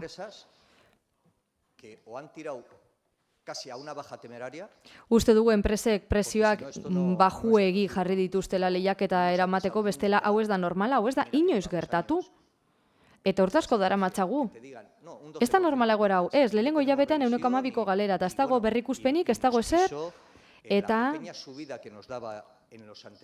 aurreko urteetan aplikatu zigun igoera txiki hortan, KPI-a 6% igo bazen, 1% igo bai, baina gero gauza kendu ere bai. Nik esan diezazuke dana da, kontratazioa zorroztasunez egiten dena, zetasun horiek momentu honetan nik ez ditut ezagutzen, ez daukat hori informazio hori eskura, eta kontu oso zehatzak dira aipatu dituzunak. Suposatzen dut enpresari esan diozuela hori guztia, beraz berriro dio, animatzen zaituztet, enpresarekin hitz egiten saiatzera. Eta udalaren jokaera errespetuzkoa izango da, bi alderdiekiko, langilekiko zein enpresarekiko. Eskerrik asko. Eta honez beste osoko bilkurari, udal batzarrari amaiera emango diogu. Eskerrik asko guztioi.